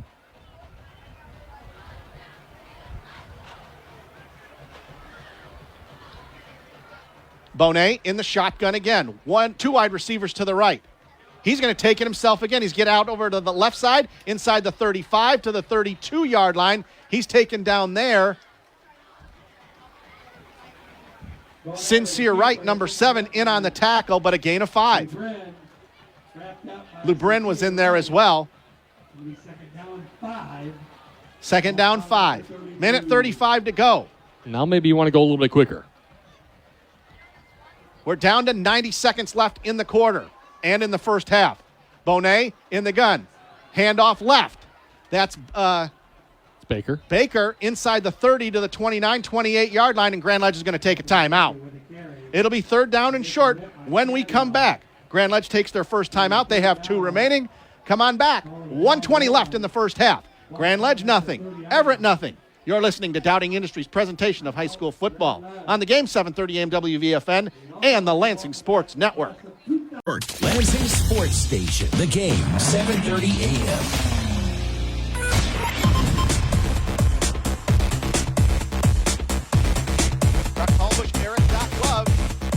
Grand Legend Everett. We are scoreless with 1:20 to go, and the way these teams have moved the ball, Doc, you would think it would be 21-14, somebody ahead, or 21-21, 14 all at least. No, you look at the scoreboard, Grand Ledge nothing, Everett nothing, because both teams have gotten bogged down inside the 10-yard line. Penalties and good defense. Yep. Missed opportunities for both of these teams, especially Everett having 2 opportunities to get in the end zone and getting no points. It's where having an advantage of a kicker might help you. Yeah, it's tough, man. Schools, a lot of some schools can't even get a player, let alone a kicker. That's true. Or they recruit a soccer player to do the kicking. Because they would have had opportunities for 2 short field goals.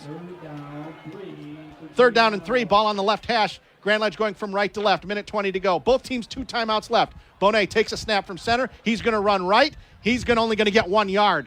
Taken down there by number 56. Arumva Do. IRUMVA, first name, DIEU, last name. 5'9", 190-pound sophomore. Makes the play, and it's 4th down and 1. Bonet did get 1 yard. We're down under a minute to go. 4th and 2 at the 29. Man in motion. Bonet has it. He's going to run left. He's going to get the 1st down, and he's going to get to the 26-yard line. Needed 1, or needed 2. He got 3. 1st down, Grand Ledge, 41 seconds to go. They have 2 timeouts left, and now Grand Ledge got to go quickly. Yeah, the clock starts right now. Clock running. He did not get out of bounds. Bonet in the gun. And now what do we have? Everett's calling timeout. Everett's going to call a timeout. Everett has 1 timeout remaining. We'll take our last timeout of the half and come back. We are scoreless. Grand Ledge and Everett. 33.9 seconds left in the half. 30 seconds and we're back on the game 730 AM WVFN. WVFN.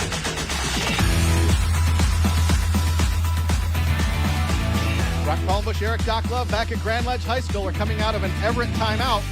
Everett calls their 2nd timeout. They have 1 remaining here in the half. Grand Ledge with 2. 1st and 10 from the Everett 26. Grand Ledge just got a 4th and 2.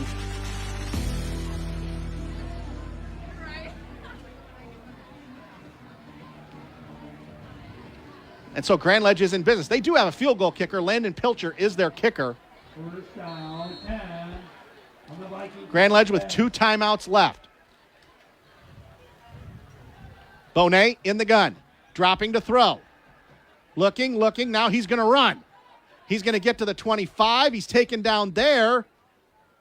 I think he dove out of bounds. He did dive out of bounds. He got to the 25-yard line, maybe the 24. And he just barely did get out of bounds. They mark him at the 25, so a gain of 1. 26.4 seconds left. Eugene Allen Jr. kind of spying on him there after only a 1-yard gain.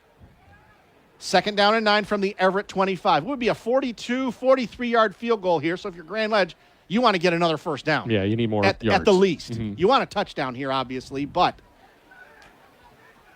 if you can't get it, you got to kick the field goal, or at least try it. 3 wide receivers right. Bonet in the gun, dropping to throw. Trying to get away from a defender, and he's going to be taken down behind the line of scrimmage, and Grand Ledge is going to call a timeout. Number 9 with the sack, Kieran Turnley. No gain on the play. You're going to lose a yard or 2, actually. Yeah, he lost a yard. Back to the 25, so it will go as a sack. Grand Ledge calling their 2nd timeout. Each team has 1 timeout left. It'll be 3rd down and about 9. Yep, 3rd down and 9 from the 25-yard line. 20 seconds left. Nice job by Turnley to come from behind. Yep.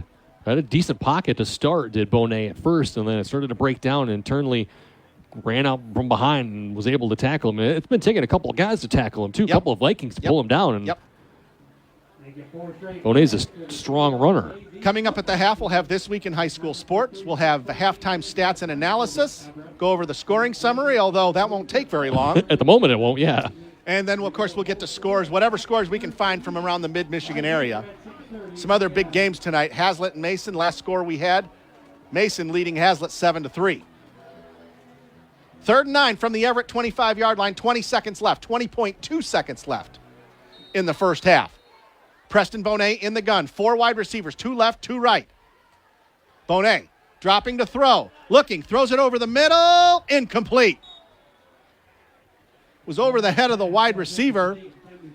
Number 4 out there, Denali Smith. Yep, Denali Smith. And it'll be 4th down from the 25. And the field goal kicker comes out. Landon Pilcher, number 27, puts the ball down on the 32-yard line on the left hash. A 42-yard attempt. Landon Pilcher to attempt the field goal. And now we got a whistle. And, yes, Everett's going to take a timeout. And he's going to kick it, and it's going to be short, but Everett called timeout. Yep. Going to make him think about it. Everett's last timeout. 16.4 seconds left. It happens quite often with kickers. They just continue the routine. They get it down, the ball comes back, they kick it anyway. Yes. And maybe he can make an adjustment because he realizes, okay, that last one was going to be a little bit short. I got to kick it a little bit lower this time. But that brings the line into play. Yep. And maybe the defense can block it. Grand Ledge will get the ball to start quarter number 3. We will have an extended halftime as it is homecoming here at Grand Ledge High School. Man, absolute perfect weather. I mean, this feels like June 22nd, not September 22nd. It'd be a little hotter, actually, if it was June 22nd, It more would. than likely. It would be more humid. Yeah. It's not quite as humid because it's September. Yeah. Nice blue sky and a half moon directly across from us here in the press box. Nice bright. And you know what? Looking at the visitor sideline, nice to see some support for Everett. There's quite a few fans up there. There's Quite. what, 3/4 of the way full? Yep. I mean, it's a large stands. Obviously, it's Division I school, so they got a lot of stands. It's good to see because these Everett kids deserve your support. All right, here we go. Pilcher, and now Grand Ledge is going to call a timeout. Coach Joe Breyer ran all the way down there to get that line judge and said, well, I'm on timeout. I want to think about it again. So? Well, you can't take them with you. They don't carry over to the second half. You might as well take it here. Maybe they saw another last-second adjustment that they wanted to make. Or they saw something in the formation. Yep. I don't know. Maybe Everett changed their defensive lineup for this block kick, and, Coach Joe Breyer said, I don't like it that way. I want to change it. Maybe move a blocker into a different spot. I saw one of the coaches telling one of the players, extend out, push the guy out from the edge. If you're on the edge, you got to push a guy outward. Well, we know it's going to be an attempt here. I seriously doubt Grand Ledge is going to fake it in this situation. No. 16.4 seconds left, 42-yard field goal from the left hash. Landon Pilcher, high snap. Kick is away. It's going to be way short. Yep. Way short. Goes into the end zone. 1st and 10 from their own 20 with 10.5 seconds left. Everett was playing safe. They played field goal safe back there. They had a safety about 15 yards deep, and they had 2 ends out there, 2 corners, a little bit about 6 or 7 yards away from that the regular line. And the Pilcher had no chance. The first one was closer, and I think he made an adjustment, and it was the wrong adjustment. He went a little bit too high. So, Everett gets the ball at their own 20-yard line. 10.5 seconds to go. Well, if you got the annexation of Puerto Rico or some sort of trickeration play, then this is your time to use it. No timeouts. No timeouts either way. Najai Davidson in the gun, 4 wide receivers, 3 to the right. Now it's a pass thrown out to the right. It's caught by number 5, Benny Davidson, out to the 25 to the 26, taken down there by number 50. That's Ryan Beatty, amongst others. And that ends the first half of play. We have played 24 minutes. It's Grand Ledge nothing. Everett nothing. As we get to the 8 o'clock hour, close to it, want to let you know you're listening to your trusted source for high school sports coverage. The game, 7:30 a.m. WVFN, a Town Square media station. We will take a timeout and come back and have halftime stats and analysis. But right now, it's time for another edition of This Week in High School Sports with John Ross. The Scholar Athlete Award rolls into its 35th year, and a quarterback goes from Blake Shelton's team to the Grass Lake team. We'll explain. I'm John Ross, and this is This Week in High School Sports, powered by Michigan Student Aid. Applications are now being accepted for the MHSAA Scholar Athlete Award presented by Farm Bureau Insurance. 32 student athletes will eventually be selected to receive $2,000 college scholarships. This is the 35th year of working with Farm Bureau on these awards. Since the 1988-89 school year, Farm Bureau has handed out $1 million in scholarships for the Scholar Athlete Award. Seniors with an unrounded 3.5 or better grade point average who have earned at least one varsity letter in an MHSAA-sponsored sport are eligible to apply.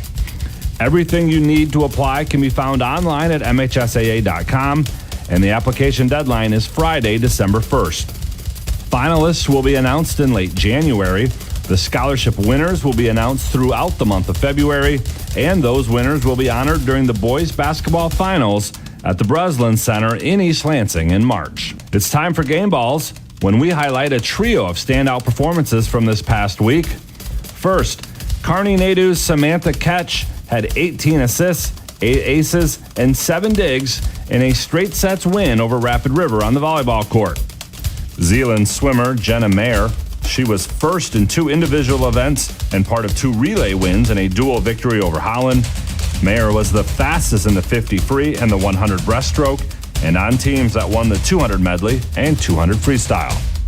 And to Brighton cross-country runner Elijah Forboard, his time of 16:33 was enough to give Brighton a tie-break win over Northville in the Elite Division at the Spartan Invitational. Brighton and Northville are the last 2 Division I champs and were tied after the first 5 runners, but Forboard's run gave the Bulldogs the win. For high school seniors, the matchup of the year isn't on the field. It's actually online.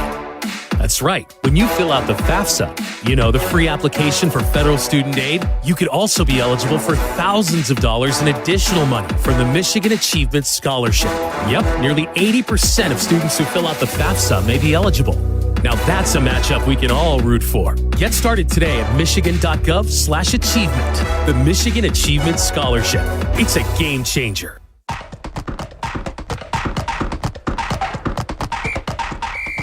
Our weekly Be the Referee feature takes a look at the fine art of officiating with registered official Paige Winnie. In golf, it's common to hear about birdies, eagles, maybe an albatross, or in my case, a snowman. But what if an actual animal interferes with your ball while in play?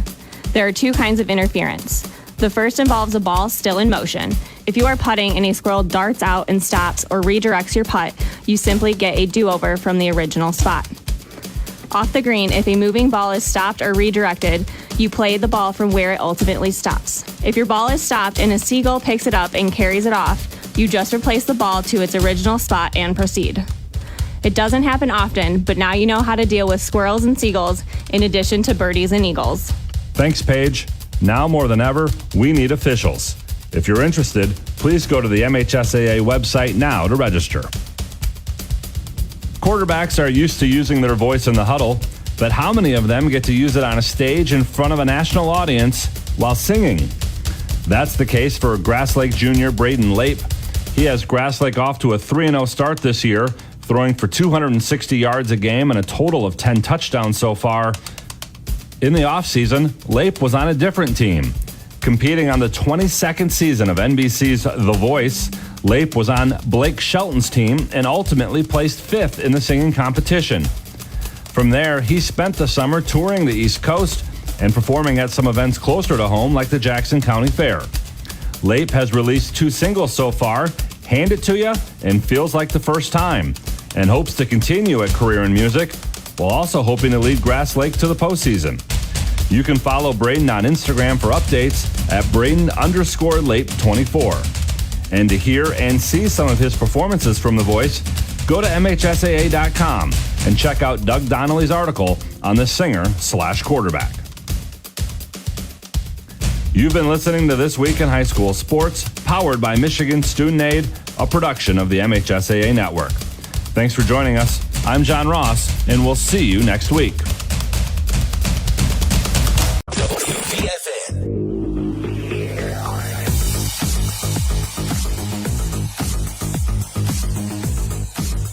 Brock Palmush, Eric Doc Love back here at Grand Ledge High School. We are at halftime. Between Grand Ledge and Everett, CAAC Blue Powers. Here's a look at the scoring summary of the first half.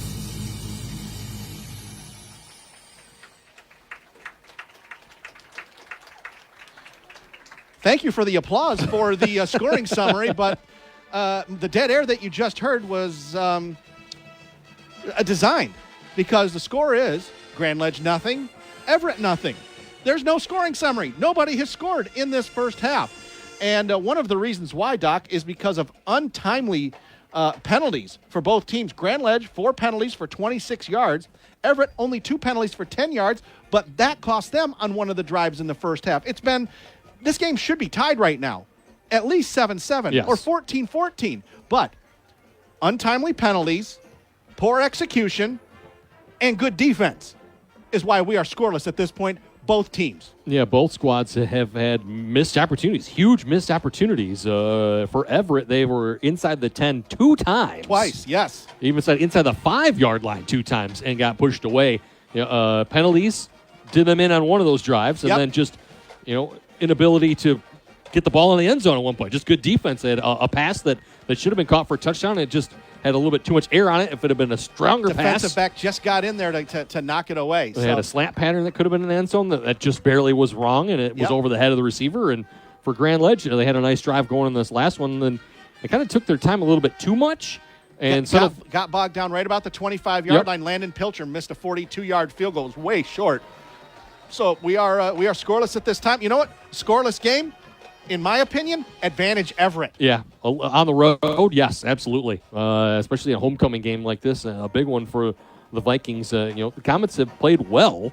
They've moved the ball. They have more total yards. I'll get to the stats here in a second, but you can tell that they're missing their quarterback, Jamison Patton, the senior. They're missing him just a little bit, His left arm is in a sling. We saw him on the sidelines. That tells me he's going to be out a while. Yeah, Preston Bonet has had spot duty playing quarterback last year. Yes. For injuries just like this. And, he's been put into a situation where he's played well in this ball game. They just haven't been able to do anything with it. Before I tell you about our great sponsors, give us the stats there. I told you about the penalties. 4 penalties for 26 for Grand Ledge. Everett, 2 penalties for 10. You've got the stats there. For the Vikings, 138 total yards of offense. Nijai Davidson has pretty much all of those. 3 for 7 for 68 yards and 8 carries for 39. Nobody else really has any significant stats for them. Okay. It's been the quarterback the whole way. And it's the same thing for Grand Ledge. Preston Bonet, 2 for 4 for 20 yards, but he does have 18 carries for 105 yards. Anthony Baker's got 4 carries for 15, but they have 164 total yards of offense. So Grand Ledge, a little bit more offense and move the ball a little bit more. A little bit. As far as total yardage, but Everett has had shorter fields because they've been inside the Grand Ledge territory to start a couple of drives. But, the Comets have moved the ball a little bit more. They've had more chances, and, it's been the quarterbacks. It's been Davidson and Bonet doing pretty much everything right now. And again, the only reason we don't have any points on the board, untimely penalties, good defense, and some poor execution on offense. Yep, exactly. It's a combination of all those things. This game should be tied right now, at least 7-7. But here we are, scoreless after 24 minutes of play. Grand Ledge won the coin toss, and they elected to defer to the second half, so they will almost certainly get the ball to start quarter number 3. So we'll see if there are any adjustments that Grand Ledge coach Joe Bry can make to get them going inside the opponent's 20-yard line. Something to break this scoreless tie. Dowding Industries' presentation of high school football is brought to you in part by the Lansing Sports Commission. No matter the sport, the Lansing Sports Commission can make your next event your best event. Plan on something greater. Find out more at lansingsports.org. And our title sponsor, Jeff Metz and Dowding Industries, recognizing the effort and commitment athletes give to the sport of football. Always interested in individuals that have the drive and desire to be successful in work and in life? Check them out at dowdingindustries.com. You may find a successful future here. Taking a look at the Twitterverse, or the Xverse, if you want to say. It's Twitter. I call it Twitter. I don't like calling it a letter of the X. alphabet. That's dumb. Anyway, other scores around the area. Notable score from Mason High School, one of the other big games in the area. Halftime. Just went to halftime a minute ago. Mason 14, Hazlitt 13. It was 13-7 Hazlitt. Mason got a touchdown late, and then they got an interception to end the half, too. Okay. So it's a tight ball game. It's a 1-point game in there, so there's some points there, but it's still 14-13 Mason. There you go. DeWitt and Holt, it's Panthers 24 and Rams nothing. Okay. 20 seconds left in the first half. DeWitt all up on that one. An 8-player football, Maple Valley 38 and Lawrence 6. So they're going to likely go to 5-0. Man, I hope they don't get penalized by enrollment this year, because they have the MHSA has a rule. If you have too many kids in your school and you play 8-player football, you can't play in the playoffs.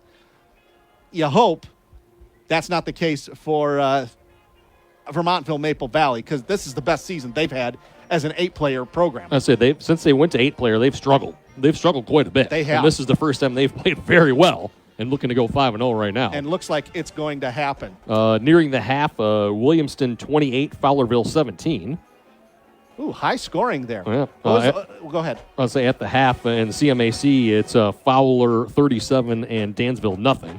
So they're getting themselves prepared for the big showdown with PW next week, one of the games we're looking at. Almost halftime, certainly halftime probably now. It's Olivet 26 and Eaton Rapids nothing.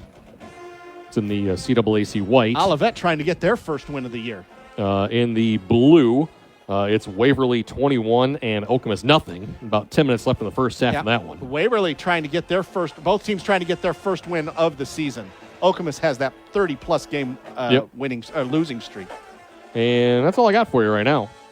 Do our best to get scores from around the area as well.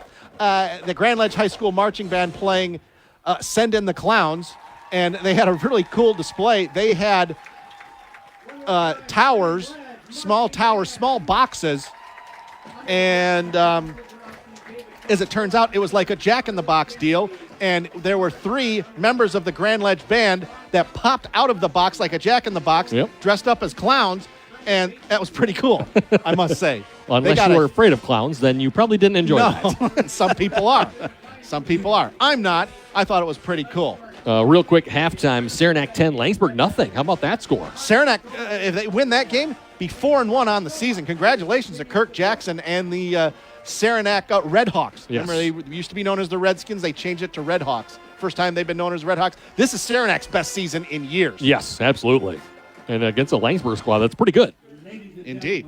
So, big. That's a mild surprise. That's on the road, too. That's at Langsburg. So that'd be a heck of a win for Saranac if they can pull that off. Here at Grand Ledge, we are scoreless. Grand Ledge nothing, Everett nothing.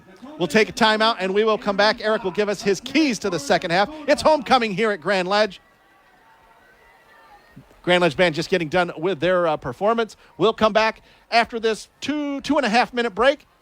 Eric will give us his keys to the second half. You're listening to your trusted source for high school sports coverage. The game 7:30 a.m. WVFN and the Lansing Sports Network, brought to you by Jeff Metz and Dowding Industries and the Lansing Sports Commission. WVFN Lansing Sports Leader.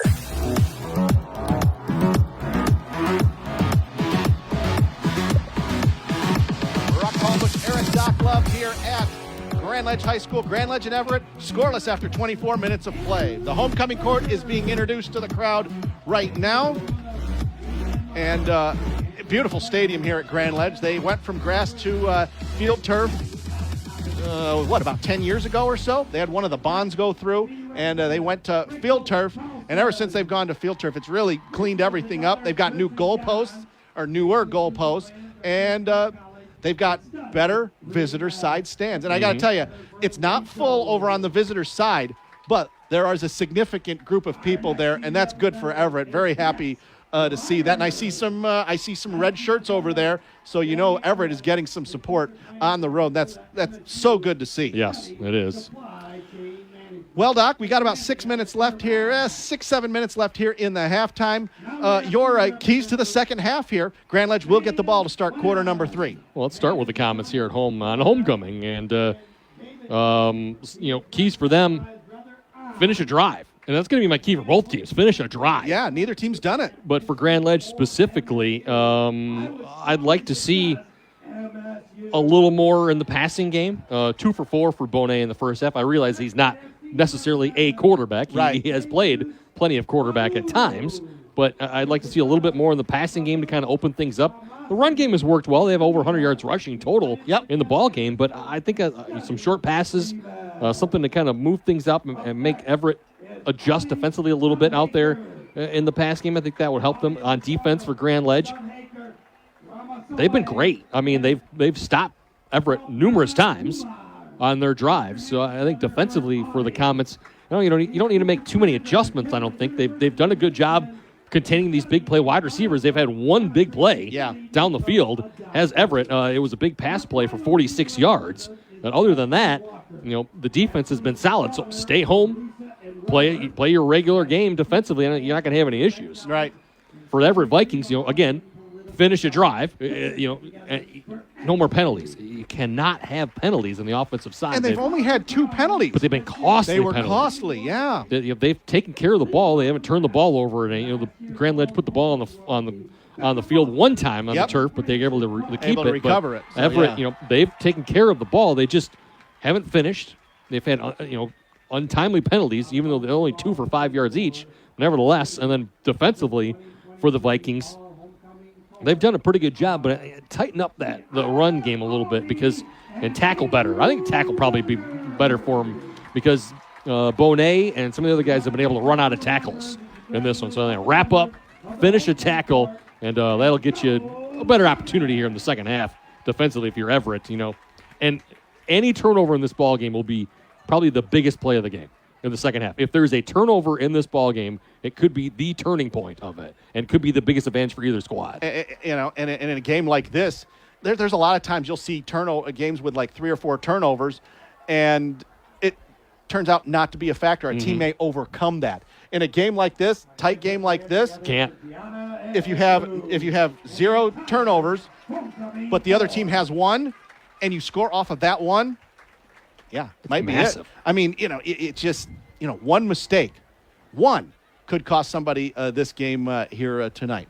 But 2 very even teams, and very impressed with both of these teams. We've seen Grand Ledge before, saw them beat Holt, but obviously and Holt's homecoming. And Holt's homecoming, and obviously Grand Ledge different team without Jamison Patton. Yes, that's pretty obvious. Kind of the same as what happened last year when Sean Foster went out of the game a couple of games due to injuries. Kind of the same thing here, but had to get a little bit more conservative, which makes sense. Yep. Obviously they want to run the ball, and Bonet not a true quarterback in the sense. He's only 2 for 4. He's 2 for 4 passing for 20 yards. Okay. So they have passed the ball a few times, but it has been a lot of running and more of a conservative play, which you would expect coming into this. He's had a week basically to practice for it, and has the experience at it. But nevertheless, obviously you have to change your game plan. He's not quite the passer that Jamison Patton is. So a little more runs, like you've seen, a little more conservative, and you would expect that in a game like this. But for Everett, man, missed opportunities in that first 24 minutes of play. I know that's got to kill Jill Canty. I know the coaching staff next to us has been upset numerous times at some of their plays. It just, they got down to the what? They got down to the 1 yard line, didn't they? Or was it Grand Ledge? No, they got down to inside the 2 yard line, and then they had the full start. And that pushed them back. That messed everything up. And that was on for 3rd down, and it's like, oh, man. And then they got a little bit on 3rd down, and then had to go for it on 4th down. So. And disadvantage of not having a kicker. Because Everett's had a chance to kick 2 field goals inside of 30 yards. No guarantee they would make them. Nope. But more makeable, especially in a high school setting like this, inside the 30-yard line. Mostly, way more makeable than you would imagine. Yep. And Landon Pilcher, Grand Ledge's kicker, did have a 42-yard field goal attempt right at the end of the first half, but it was well short. Can't blame Coach Joe Bry for kicking the field goal in that situation, but it was well short.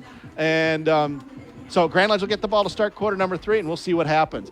Both teams are now out on the field, getting the 3 minutes they're allowed to stretch out. We've got. And we may see some cramping here. Think about that. On a warm night like this, you Yeah. may see some cramping on both teams. A couple more scores for you real quick. Halftime, Williamston 28, Fowlerville 25. A tight one in the red there. Wow. How about this one? Sexton looked like they're going to go 5-0, 34-7, leading Lakewood at halftime. Yep, there you go. They're playing out there in Lake Odessa. Yep. DeWitt, obviously, halftime, 24-0, leading Holt. Okay. In that one. And halftime, Manchester 48, Leslie, nothing. Tough one for the Blackhawks down Got there. off to a good start. Leslie did 2-0, and they haven't won since.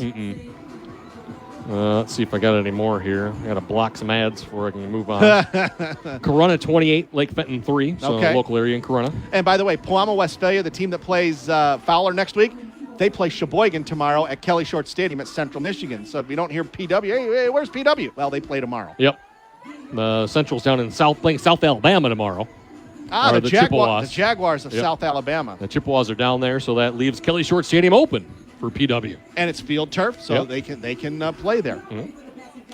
All right. Well, both teams are out, stretching. Grand Ledge cheerleaders doing a routine out there. Officials are out on the field. Can't argue with any of the penalties really either. Nope. It hasn't been. There was one pass interference that was legit. It was the very first play of the ball game. Yep. For Everett, they tried to go deep on the flea flicker play, and the defensive back ran into the wide receiver, and it was contact, and they called it. And you hope an official's call doesn't, hurt anybody in this close game. Nope. Every time there's been a flag, and even the one where they thought it was going to be an illegal forward pass or maybe a lineman downfield, Yep. they got together and talked about it and waved the flag off. Yep. And Grand Ledge had an opportunity on their first drive, and I thought that Bonet got a first down, but the head linesman or the line judge there caught it and said that He stepped out of bounds. Bonet's left foot stepped out of bounds before he could dive forward and get the first down, and he ended up short.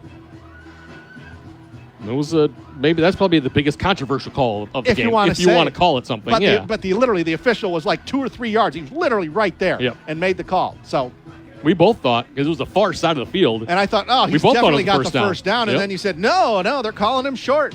they waved it the other direction. So Everett's going to kick off. They're going to go left to right here in the third quarter. It's completely dark now here at 8:22 in the evening.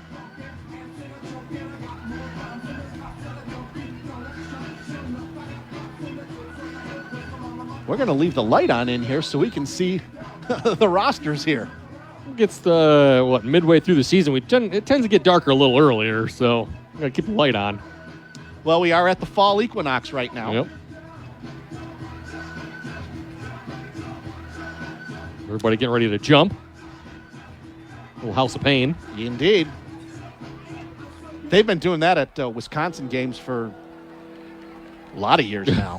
That song came out in 92 or something like that. Oh, yeah, geez. Before all these kids were even born. Yes. All right, here we go. Quarter number 3. Who's that kicking off there? Number 23, Logic Leola. Sophomore straight-on kicker, too. Straight-on kicker. Kicks it away. It's a squib kick taken by Grand Ledge at the 33-yard line, out to the 35, to the 36. I couldn't even see who it was. It was a ground ball between second base and where the shortstop would be. That's number 15, Gabe Lopez. Yes, Gabe Lopez, a junior linebacker. So Grand Ledge will have good field position at their own 37? 36, I think they're calling it. 36-yard line. There we go. 6 seconds into quarter number 3. Brock Palmbush, Eric Docklove, glad you're joining us here from Grand Ledge High School. We are scoreless starting the third quarter. Preston Bonet in the gun. One wide receiver left, one wide receiver right, running back on either side of him. Going to hand off to one of them, up the middle. That's Anthony Baker. He gets out to the 40. Fumble. Officials say he was down. Yep. He hit the ground, and then the ball came out. Anthony Baker with a carry. Officials very emphatic on the call. It will be a gain of 4, 2nd and 6. The two backs there next to Bonet. He fakes handoff to one on the left, then came back and handed the ball off to Baker on the right. He went to the left side on the off tackle. Picked up 4. 2nd and 6. Grand Ledge taking their time. Just starting the third quarter here at Grand Ledge High School. Bonet in the gun again. Same formation as last play. Reverse handoff. That's to number 11. That's Mac Foreman. Caught behind the line of scrimmage. Loyola. Logic Leola, who's probably been Everett's player of the game. Mm-hmm. Lose 4 yards on that. So they gained 4 and then lose 4 right back. Back to the 36. 3rd down and 10. 10:52. So, yes, both teams have had opportunities to score, penalties and some less than average execution, but some really good defense as well. Absolutely. Give both defenses credit. 3rd and long. 10:35 and counting, 3rd quarter. Play clock under 10. Bonet in the gun. He's going to run left. Option pitch out to the left. That's Baker, I believe, and he's going to get 2 yards. He saw defenders out on the left, and he veered back toward the middle, and he got a couple of yards. It's going to be 4th and long and 4th and 7 in an obvious punt situation. I think that was actually a 25 that time. Cooper Parks got 3. I thought it was Baker, but yeah, I think it was Parks. But better job defensively for Everett. Yep. There were 3 guys there waiting on that triple option. Someone to get everybody on that level. Back to punt. Back to receive the punt is Mason Chadwell. Kicking for Grand Ledge is Pilcher. Landon Pilcher. Kick is away. Taken at the 33 to the 35, 40, 45, out close to midfield. Mason Chadwell. Good punt return. Chadwell with a 20-yard return. And Everett's going to put the ball in play right up around midfield. 9:45 to go, 1st quarter, or 3rd quarter, geez. At their own, 49? 49-yard line. So technically, their 2nd worst starting field position besides the opening drive. Pretty close, yeah. Everett in great field position. Najai Davidson, number 3, 5'11", 180-pound quarterback. Also plays safety on defense. He's in the shotgun. It's been all shotgun formation for both teams. Snap from center. He's going to take off and run. Gets into Grand Ledge territory. 45-40, 35-30. Down the left sideline. 25. Knocked out of bounds. Number 8, Jordan Ellsworth knocks him out of bounds. Just took a couple of steps back, Doc. Went quarterback draw. Found an opening. Went towards it. Big time gain. Down to the Grand Ledge 23. A 28-yard gain for Najai Davidson. Everett in business. Drop back. Got his last step there and then took off right away. Saw a huge hole, broke out of one arm tackle from a defensive lineman and picked up those 28. Designed quarterback draw. When the quarterback in the shotgun does that, takes a couple of steps back, and then takes off running, that's a designed quarterback draw. Handoff, left side, Javari Funchess. Not much there. Good penetration by Grand Ledge. Number 11, Mac Foreman, was there amongst other teammates. Gain of 1. Gabe Lopez there, too, as well. 2nd down and 9 from the 22-yard line. Gain of 1. And you got to think, once again, 3 downs to make 9 yards. 9-12 and counting. 3rd quarter. We are still scoreless here at Grand Ledge High School. Davidson in the gun. He's got 3 wide receivers. 2 to the right, 1 to the left. Running back next to him. That's Javari Funchess. Now, man in motion. Davidson trying to get away from a defender. Can't get away from a second defender. He's sacked, and it's going to be a loss on the play. Good defensive effort by They had Mason Chadwell come in motion. He was in a slot deep on that left side. Came around. Looked like they were going to pass the ball out to him, fake it, and then go back left. Nobody was open. Davidson kind of dancing around looking for somebody, and didn't happen for him. 65, McAllister, Jailson McAllister, a junior, sacked Davidson behind the line of scrimmage. It's 3rd and 11 from the 24. Davidson in the gun. We got a penalty. Yeah, offsides. Went to the hard count. Go ahead. I'll say the linebacker jumping up for the Comets. Jumped into the neutral zone. Automatic penalty. That helps Everett a lot. 5 penalties for Grand Ledge for 31 yards tonight. Ball down at the 19-yard line, so it's 3rd and 6. 2 downs to make 6 yards, you would think. And much more manageable, 6 instead of 11, obviously. He may try a hard count again. The linebackers up near the line of scrimmage. Playing up tight like they are, yes. 8 guys in the box. Davidson dropping to throw. Looking. Trying to get away from defenders. Looking. Inside the 25, inside the 20, inside the 15. He's inside the 10. He's got a first down. It's 1st and goal. down to the 5-yard line. Great play by Najai Davidson. He improvised almost all of that. He did. Excellent coverage in the secondary from the Comets. 3 guys running routes, and not a single guy was open. And Davidson looking, dancing around, went left, went right, stepped up, came back, stepped up again, and took off for 14. 7:38 and counting, third quarter. Everett in business again. Third trip inside the 10-yard line of Grand Ledge. Can they cash in? They'll have 4 downs to do it here. Pistol formation, Najai Davidson. He's got a running back behind him. Hands off to the running back. I think that's Leola. It is. Yes, it is. Logic Leola up the middle. Touchdown, Everett. Logic Leola gives Everett a 6-0 lead. And breaks the scoreless tie, finally. They brought in an H-back and an extra tight end. They went to the pistol formation, which we have not seen so far tonight. And it worked out well. And now they're going to try the extra point. Number 44, another mystery player, will kick the extra point. 6-0 Everett, 7:22 to go in the quarter. Here's the snap. Snap is good. The placement's good. Kick on the way. It's off to the left and no good. Pushed it. We'll see if that's a factor later on in the game.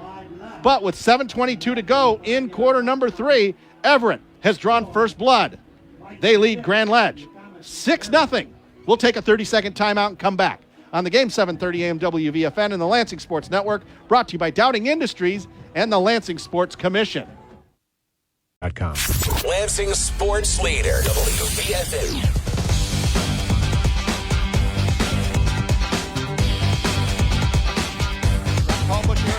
Back in Grand Ledge High School, Everett has drawn first blood. A Logic Leola 5-yard touchdown run gives Everett a 6-0 lead. Extra point, no good.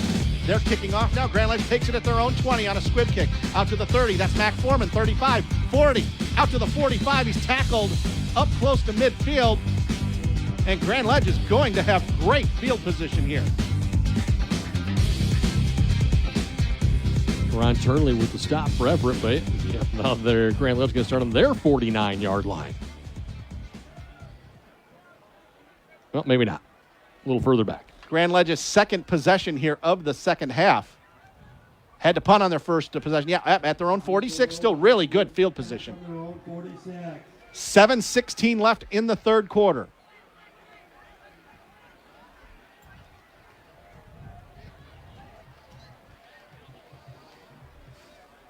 Bonet in the gun. Quarterback draw, right side. He's going to get out close to midfield. Not much further than that. Still fighting for yardage. We got a flag, however. This one's probably going to come back. Thrown right where there would be holding on the interior. The referee threw it. He was the one standing behind the quarterback. I'm guessing it's a hold as well. Generally, if the referee throws one like that, it's holding. 98% of the time? And throws it towards the line of scrimmage like he did. Mm-hmm. Unless there's a face mask or something like that, or legal hands to the face. Legal hands to the face, yeah, which is possible. The officials are conferring.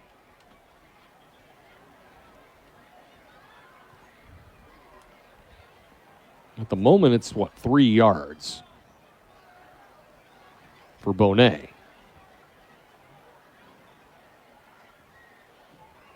But I think they're waving it off. Wow. They waved it off. So, 3 yards on the ground? 4. 4? Okay. He gets out to midfield.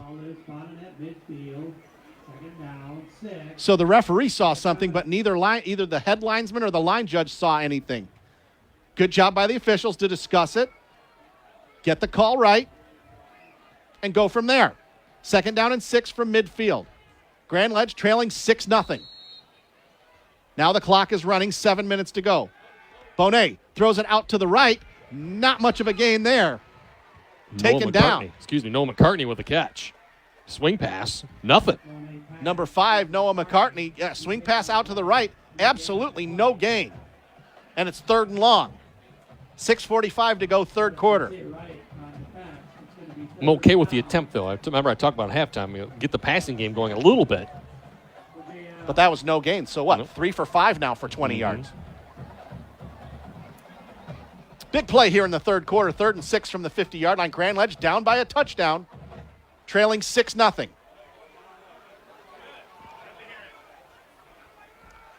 Bonet in the gun. Man in motion. They're going to hand off up the middle, and it's a first down. Is that Baker? I think it is. Anthony Baker, the freshman, and he's going to have a first down. Handed off up the middle, and there was a hole there. Got 9. He needed 6, got 9 to the 41-yard line. Big first down there for the Comets.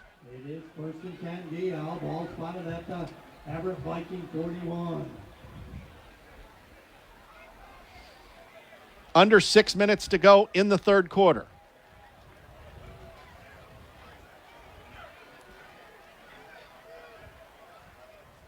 Bonet in the gun, running back on either side of him. 2 wide receivers left.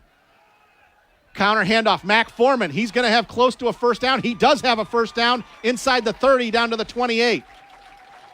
They've had some success on that counter play. He's lined up to the left, and they counter back to the right. He's finding holes, and a big first down there, down to the 28. The offensive line leaning on the defensive line for Everett just a little bit more, creating a little bit more running room for those backs between the tackles. Gain of 13. We're down to 5:20 to go in the third quarter. Everett up 6-0 on a Logic Leola 5-yard touchdown run on the last drive. Handoff up the middle. That's Baker inside the 25. Gets down inside the 20, maybe to the 19. He's close to another first down. They're going to mark him, I believe, just inside the 20. Gain of 8. Yep, put it right on the 20-yard line. Gain of 8. War of attrition happening right now. I think the offensive line for Grand Ledge is just a little bit fresher and having a little bit more pushback on that Viking defensive ends. Bonet in the gun once again. He's going to take it himself. And he gets to the 20. He's going to push forward. Man, what great second and third effort. He's going to have a first down. He got hemmed in at the line of scrimmage by number 9, Karan Turnley. He was able to get out of that and get 3 yards pretty much by second and third effort. Well, Turnley had him by the waist and was trying to pull him backwards, and Bonet wasn't having it. Kept the legs going, needed 2, got 3. It's first and 10, Grand Ledge at the 17-yard line. This is Grand Ledge's, third opportunity inside the 20? Yep. So they've had opportunities too. Both teams have, but only 1 touchdown between them. Bonet in the gun. Counter handoff again. Foreman inside the 15, maybe to the 14. 25, Nikolai Ray Hansen, 6'4", junior. Gain down to the 14, so a gain of 3. We're down to 3:42 and counting.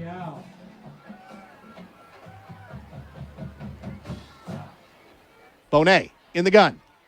Again, fake counter handoff. They throw it out to the right. It's Baker inside the 15, inside the 10, down to the 6-yard line. It's going to be first and goal. He's taken down there by number 6, Lejeune Lubren. Anthony Baker dropped down by Davidson. Needed 7, got 8. It will be first and goal, Grand Ledge. No, they put it at the 7. Oh, and they say third down. Wow. They didn't get it.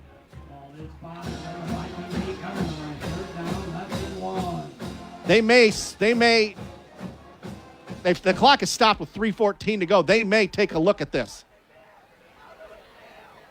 I think they're going to measure. It wasn't a pretty play, and it kind of took a little bit longer than they wanted, and the pass kind of looped over there to Baker on the left side. And they're clearing the players out. They're going to measure for this one. Okay. Close enough for a measurement. You don't see nearly as many measurements these days as you used to. He got a bad spot on that one. I thought he was closer to the 7. That's why they're bringing the chains out. Well, we'll see. It's either going to be first and goal from the 7, or it'll be third and short.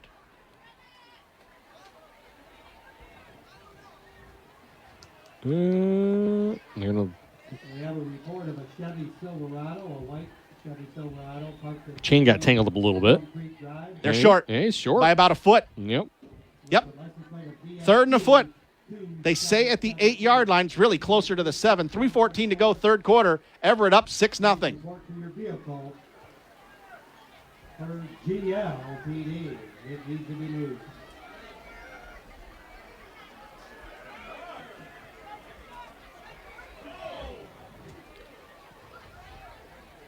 Everett making a substitution here. And they're spotting the ball on this near hash mark for Grand Ledge.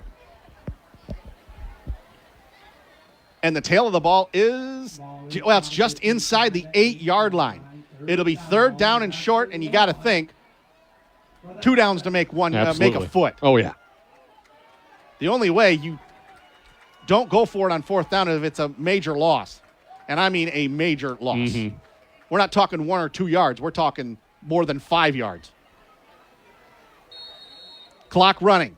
3:10 to go, third quarter. Preston Bonet in the gun. Baker and Foreman next to him.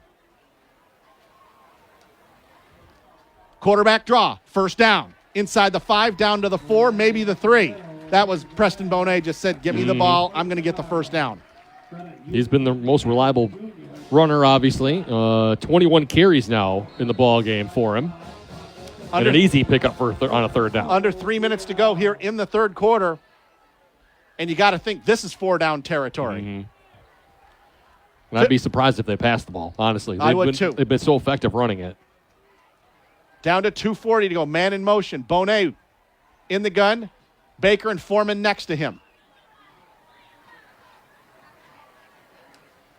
Bonet, hands off. Baker inside the 2 to the 1.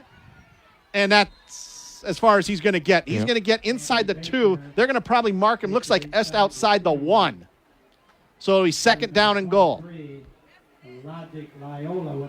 Logic Leola with the tackle amongst other teammates. About a yard and a half, 2. Got halfway from the 3, got halfway there. 2 minutes to go, third quarter.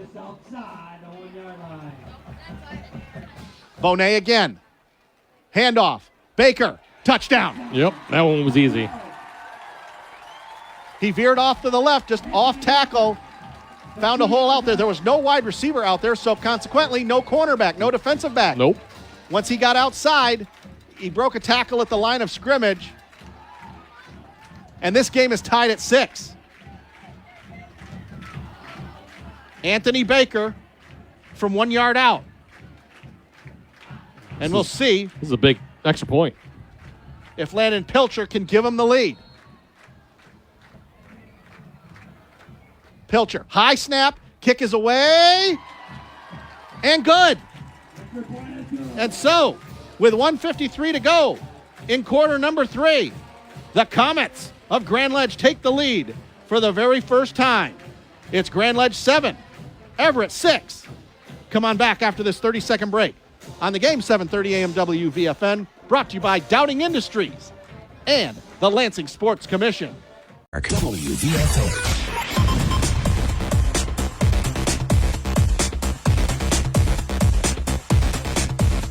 Bush, Eric Doc Love here at Grand Ledge High School. Grand Ledge has just scored. Anthony Baker on a 1-yard touchdown run.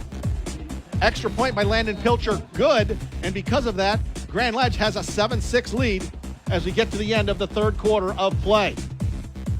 Here's the kick. And it's taken at the 12-yard line by number 7, Sincere Wright. And he's going to get hemmed in at the 15-yard line. He fumbled the kickoff and it completely messed everything up. He's going to be taken down at the 16-yard line and easily the worst starting position for Everett tonight. They started at the 20 to open the ball game. And they had but after the missed field goal, they took the ball over at the 20. So this is their worst starting field position. Ball at their own 16-yard line. 1 minute, 48 seconds left in the third quarter. Grand Ledge 7, Everett 6.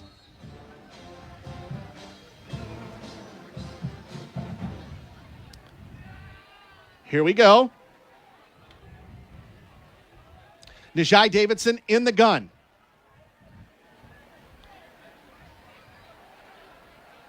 Jet sweep handoff. That's number 4. That's Maquan Boyer around left side. Macquarie Boyer. Macquarie Boyer. Yep, that's right. I read it wrong. Your roster's way over there. It's way over there. You're sitting over here. Yeah, because the field of plays, where the play's going on, is to the left here. He gets 3 yards out to the 19-yard line. Davidson in the gun again. Dropping to throw. Looking, man, deep drop. Throws it over the middle, screen pass. It's caught. Out over the 25 to the 27. It's number 2. Javari Funchess with the catch. He's got a first down. He needed 7. He got 9. Out to the 28-yard line. They mark it at the 27. So it's a first down for the Vikings. Davidson looking deep, and then all of a sudden, I got to lay it off to Funchess underneath. There's a middle screen. Davidson fakes the handoff, going to take it himself out over the 30 to the 31-yard line. He's taken down there. That's number 50, Ryan Beatty, the senior linebacker. 2nd and 6 from the 31. He does get 4, maybe 5. I'm going to give him 4. Almost 5. Closer to the 32-yard line. You're right, line. it is 5. Under 40 seconds to go in the quarter. Najai Davidson dropping to throw again. Feeling some pressure, trying to get away from it. He just ran right into the pressure. Oh, he's doing well just to get 2 yards out of it. He got away from a sack and actually got some positive yards. Maybe a gain of 1. Yeah, he got 1 to the 33-yard line. It's going to create 3rd and a makeable 5 yards. We're down to 10 seconds to go in the quarter. And that's going to be the end of the 3rd quarter of play. Zeros are on the clock. Well, now down to 2, down to 1. Now the zeros are on the clock. And with 12 minutes remaining, it's Grand Ledge 7, Everett 6. We'll take a 30-second timeout and come back on the game, 7:30 a.m., WVFN, and the Lansing Sports Network. The game, 7:30 a.m.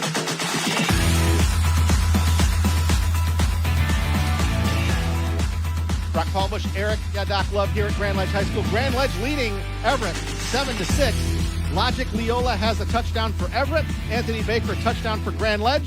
Landon Pilcher made the extra point for Grand Ledge. Everett missed the extra point. How many times do we see missed extra points cost a team? In the high school level, quite often. A lot. Yeah. So it's 3rd and 5 from the Everett 32-yard line. They'll be going from right to left. They'll be going from west to east. So they'll have the wind with them. Whatever wind there is, they will have it with them here in the 4th quarter. Although I don't think that's going to be a factor tonight. There's hardly any wind. There was a little bit of a breeze earlier, and it's died off completely. I'm looking at the flag here to the west, and it's not moving at all. Yep, not moving at all.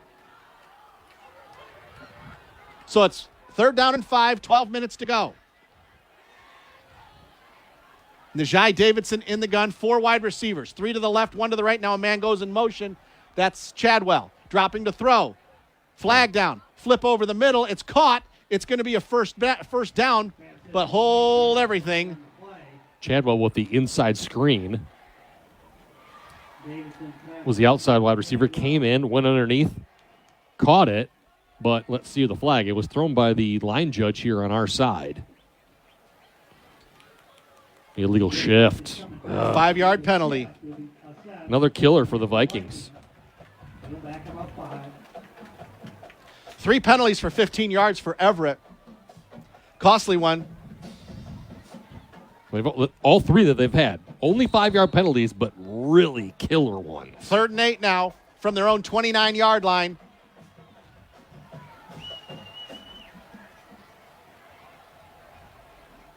Davidson in the gun, 4 wide receivers, 3 to the left, 1 to the right. Dropping to throw is Davidson.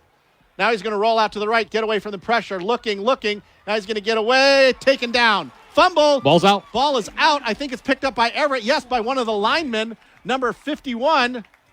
Another mystery player. Don't have a 51 on my Everett roster, Nope. But he picked it up and got a couple of yards out of it, but it's going to be 4th down.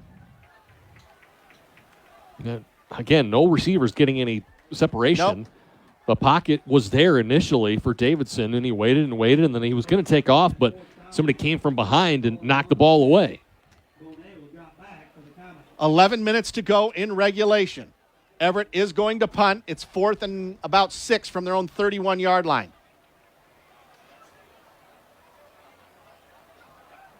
Leola back there to punt. Nope, they change.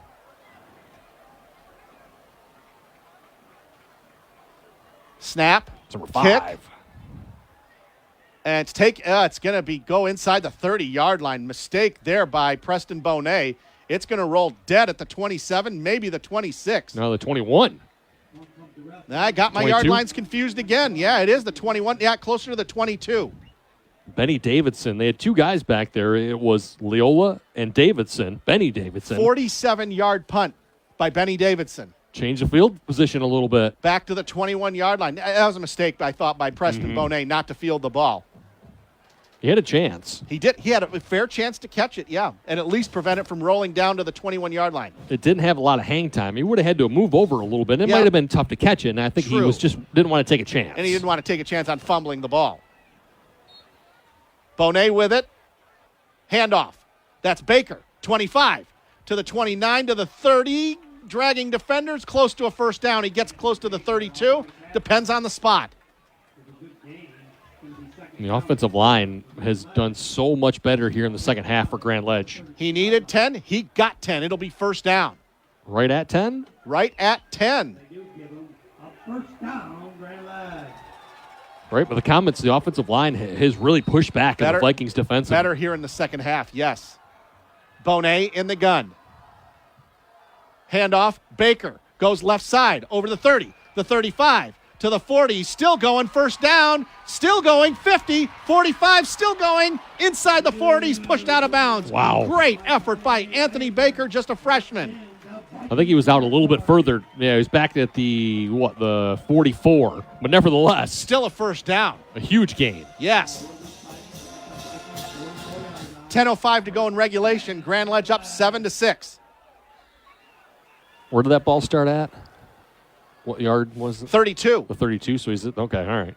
24 yards. Yep, thank you. They changed it on the scoreboard really quick, and I couldn't tell. Yep. Handoff again. Another counter play to Foreman. Not much there. Gain of 1. Grand Ledge is just running counter plays almost exclusively now. They have found something that works, and they're just going with it. Everett stopped them that time. Karan Turnley, they're doing a better job, the junior defensive lineman, making the stop at only a 1-yard gain instead of more than they've been getting 4 or 5 or more every time out of that. Both teams have all 3 timeouts. 9:39 and counting here in regulation. Time, yeah, it's a factor. Not a huge one at this time. Man in motion here, tight formation. Counter handoff again, Baker inside the 40, inside the 35, dragging defenders inside the 30 to the 28-yard line. Anthony Baker, folks, is a 9th grader. Yeah. He's running like a senior. Gain of 16 down to the 28. 9:20 remaining in regulation and counting. His last 3 carries have been 10, 24, and 16. He'll be close to 100 yards before this night's over. Just wearing down this Viking defense. You can just tell. A lot of guys play both ways for Coach Jaleel Canty. Yep.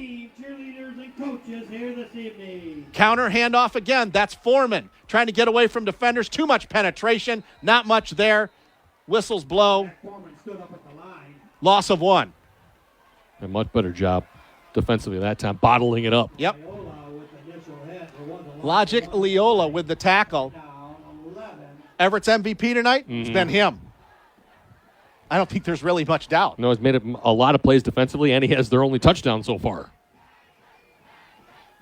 Down to 8:30 remaining. 2nd and 11 from the Everett 29. Grand Ledge wants to get this 2-score lead, and Everett needs a desperate stop. Bonet. Dropped it. Dropped the ball. He picks it up. Just gets what he can out of it. I think they wanted to run that counter play again to Baker, but he dropped the snap. It was a low snap. He just dropped it and just got what he could out of it. He gets to the 29-yard line, and it's going to be 3rd and long. We get back to the line of scrimmage, and that's all he could do. 8 minutes and counting left in regulation. Man, every play is huge at this point. Every single play is so big. Both teams have all 3 timeouts left. Grand Ledge taking their time, as they probably should at this point. 3rd and 11. Bonet running right. Quarterback draw. Inside the 30. Inside the 25 to the 23. He's taken down there. Bonet with the carry wrapped up by Javari Funches. Javari Funches was there. Arumva Diu, a sophomore, was also there. And it's going to be 4th down at the 23. This would be a 41-yard field goal here. But this is 4-down territory. They're going for it. 7:08, 7:07, and counting. Grand Ledge might take a timeout here as well. Cooper Parks in the backfield. Bonet in the gun. Drop the snap. He gets it back. Is he going to get the first down? He does get the first down, and he's got touchdown. Incredible. He dropped the snap. Went right up the middle. Got away from a tackler and took it into the end zone. A stunning touchdown by Preston Bonet, 23 yards. What was a near disaster ends up with a huge score for the Comets, and they lead 13-6. I thought for sure they were either going to get him from behind the line of scrimmage or somebody was going to take the ball away from him for Everett, and all of a sudden, boom, he's gone into the end zone. Landon Pilcher, big extra point, good snap, kick on the way, good. So, with 6:48 to go in regulation, it's Grand Ledge 14, Everett 6. We'll take 30 seconds and come back on the game, 7:30 a.m. WVFN, brought to you by the Lansing Sports Commission and by our title sponsor, Jeff Metz and Dowding Industries. Lansing Sports Station, the game, 7:30 a.m.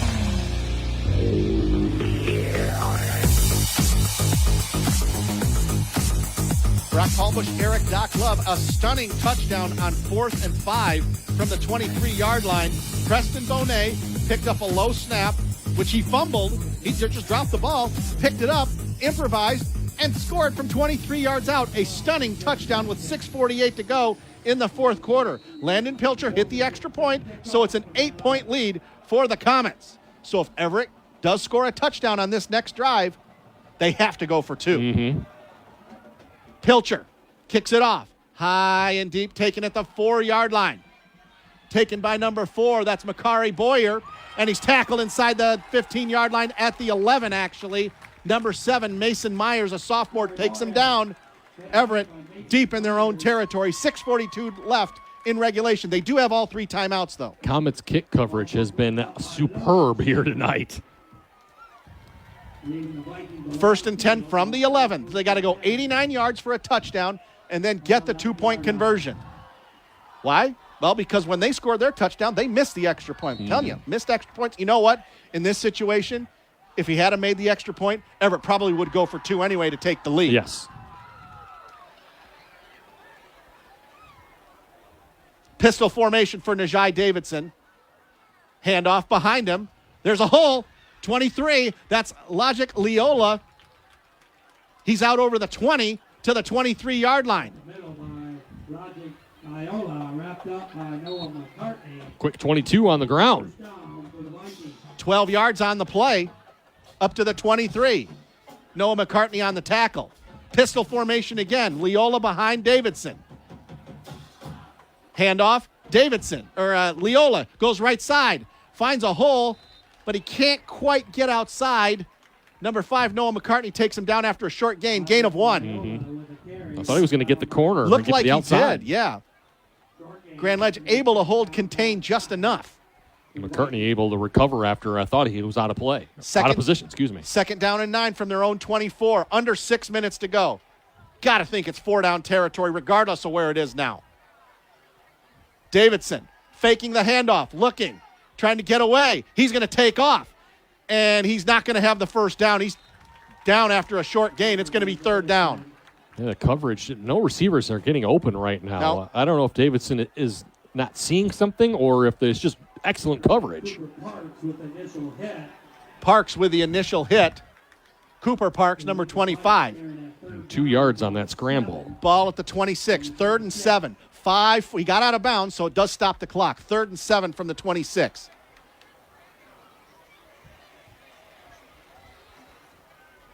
Davidson in the gun. Leola next to him. Dropping to throw is Davidson. Looking, rolling, throwing high, throwing deep, and intercepted. Intercepted by number 3, Ben McDermott. The receiver out there was double covered. That was Benny Davidson who was out there, but he was double covered. It was up for grabs, and the defense comes down with it. Acts like a punt, really. It was not the best decision to throw it to that receiver. You're right, double covered, 2 guys out. The receiver falls down, and the extra defender comes over there and picks it off. He had a man over here, Mason Chadwell. If he wanted to go deep, Chadwell had one-on-one coverage and had a step on his defender, but Nijai Davidson just didn't see it. 14-6. Hey, you know what? We're at week 5. We deserve a close game. We haven't had a close game this year. No. We do here. And let's see if Grand Ledge can put this game away. Bonet in the gun. Cross handoff again. I believe, is that Foreman or is that Baker? It's Foreman. Foreman, gain of 2 to the 20. Well, it was at the 36, so the 38-yard line. No, gain of 1 to the 37. Yeah, better job there with Eugene Allen Jr. making that tackle. Grand Ledge's going to take as much clock as they can, obviously, with 5:09 and counting. Everett's got all 3 of their timeouts, but you don't use them here. Not yet. Bonet in the gun again. Cross handoff again to Baker. Not much there. He falls forward to the 39-yard line. It's going to be 3rd down. 4:51 and counting. And if you're the Vikings, you're all-out run blitz on this play. All-out run blitz. Yep. They know that Grand Ledge has had success with the counter play. You got to stay home. Yes. And you got to press that line of scrimmage. 4:33 and counting. If you're Everett, if you stop him here, do you call timeout? Yes. Okay. I can see why you wouldn't. I can see why you wouldn't. Yep. With 4:23 and counting now. Might want to save your timeouts until you get under 2 minutes. But we'll see. Bonet, he's going to take it himself. He's going to get to the 39, and that's it. He's thrown back. Yep. Nothing. 23, Logic Leola in on the play. Knocks him back. It's going to be 4th down from the 39-yard line. It was a gain of 1, but it's 4th and 7. Loyola's played a whale of a game. Mason Chadwell going to go back there to receive this punt. From Nick Terranova. Oh, big huge stop by Everett. Huge big stop. They knew that they were going to run the ball, and they loaded up on that line of scrimmage. And they didn't use a timeout. Didn't need to. 3:42 and counting. Terranova, low snap, gets the kick away. It's going to go inside the 30, inside the 25. Rolls dead at the 19-yard. Rolled out of bounds at the 19, and we got a late flag. Uh-oh. Who's it going to be on? 3:26 to go in regulation. Grand Ledge up 14-6. It was a late flag. Some frustration by Everett. Or something by Grand Ledge. We'll find out.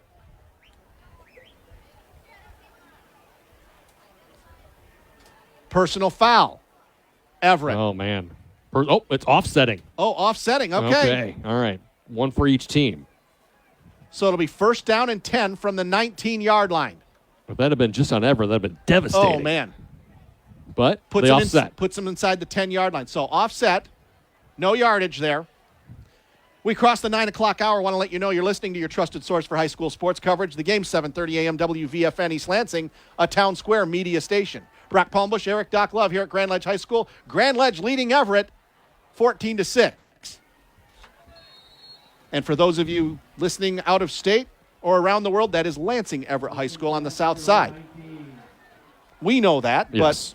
But if there's people listening around the world, you say, oh, Everett, where's Everett? Well, it's on the south side of Lansing. It's Lansing Everett, technically. Nijai Davidson pitches out left. Is that Leola again?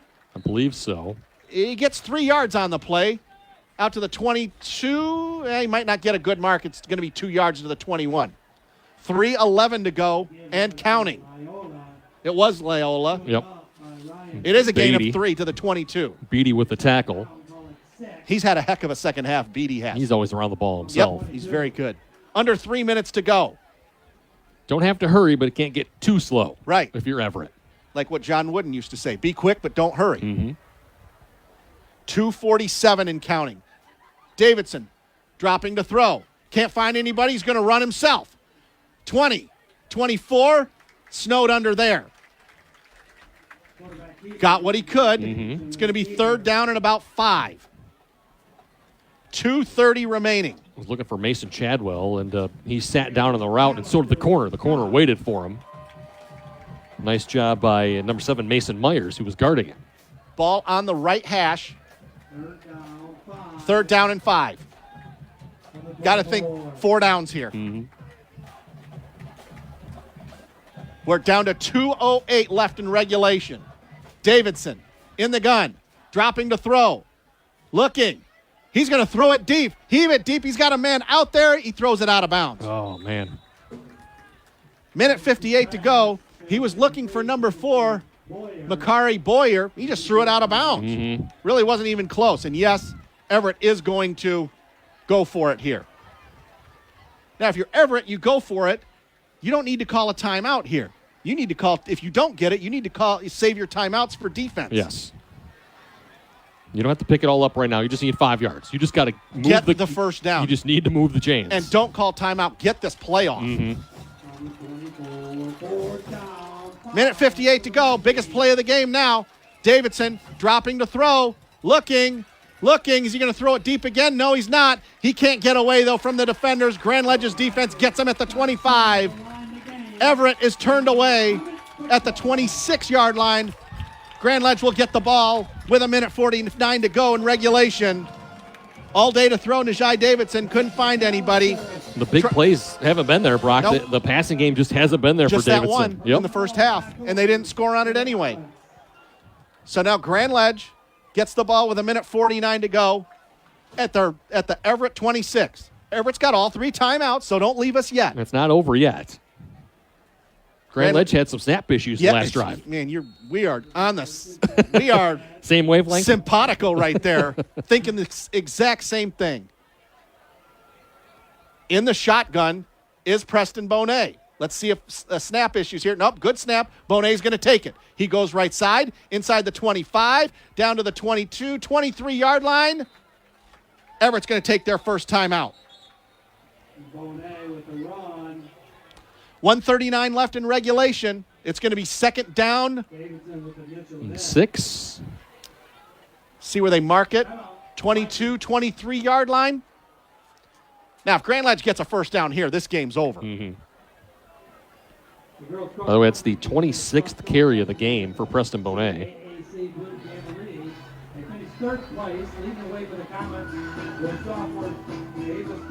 Everett's got 2 timeouts left. Grand Ledge with all 3. But under 2 minutes here, Doc.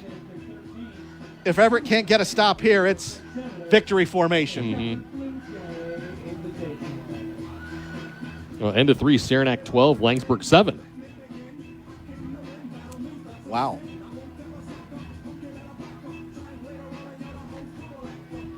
Just trying to get a score. Okay, end of 3rd, Mason 28, Hazlitt 13. Okay. So Mason has scored what?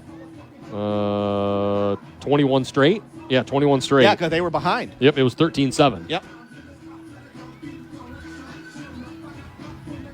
1:39 left in regulation. Grand Ledge up 14-6. They've been a little bit better team here in the second half, both offensively and defensively. But I got to tell you, I'm impressed with this Everett squad. Mm-hmm. This is a good team regardless what happens. Bonet's going to take it himself. He's inside the 15, and I think he's got a first down. Yes, he does. Took it on the quarterback draw, went up the middle. Lejeune Lubren, and it's a first down. And this game's just about over. Yep. Grand Ledge going to take their time here. Everett's going to call timeout, I think. Might have an injury. Or no, excuse me, a substitution infraction. Or at least somebody needs to do a substitution. And the referees are blowing the whistle. 1:18 left. They also might make a clock adjustment here. Let's see what happens. Yeah, maybe that's what it is.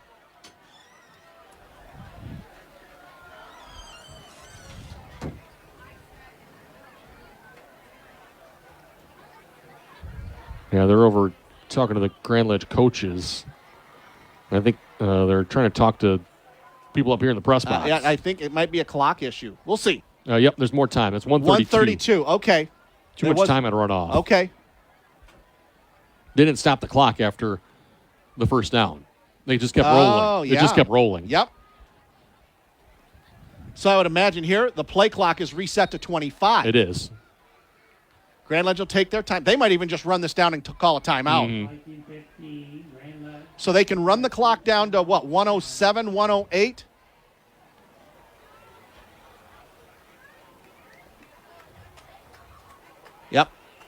Yep, they're just going to run it down. It's under 10 right now. Now 5, now 4, now 3, now 2. Handoff up the middle. That's Foreman. He's down to about the 10, the 11. And it's going to be timeout Everett. 58 seconds to go. Heck of an effort for the Vikings, Brock, but this Everett team's a good team. Just opportunities missed, and then just great defense by Grand Ledge overall. And here in the second half, the offensive line kind of took over for the Comets. Did. And they were war of attrition is maybe I think so. A little bit, guys a little more gassed for Everett. Smaller varsity roster. Well, you talked to Coach Jaleel Canty for the pregame show, and he said, well, most of our guys go two ways. The roster's not big enough. A lot of guys play both ways, and if you get in a tight ball game like this, they've readjusted the clock to minute 1. Okay, advantage Everett. So Grand Ledge is going to have to run 2 plays more than likely. If you're Grand Ledge, don't go out of bounds. No. You go out of bounds, advantage Everett. I would imagine everything will be between the tackles. Run plays between the tackles. With the 40-second play clock, they're going to have to run 2 plays. If you're Grand Ledge, run it up the middle, force them to call a timeout here.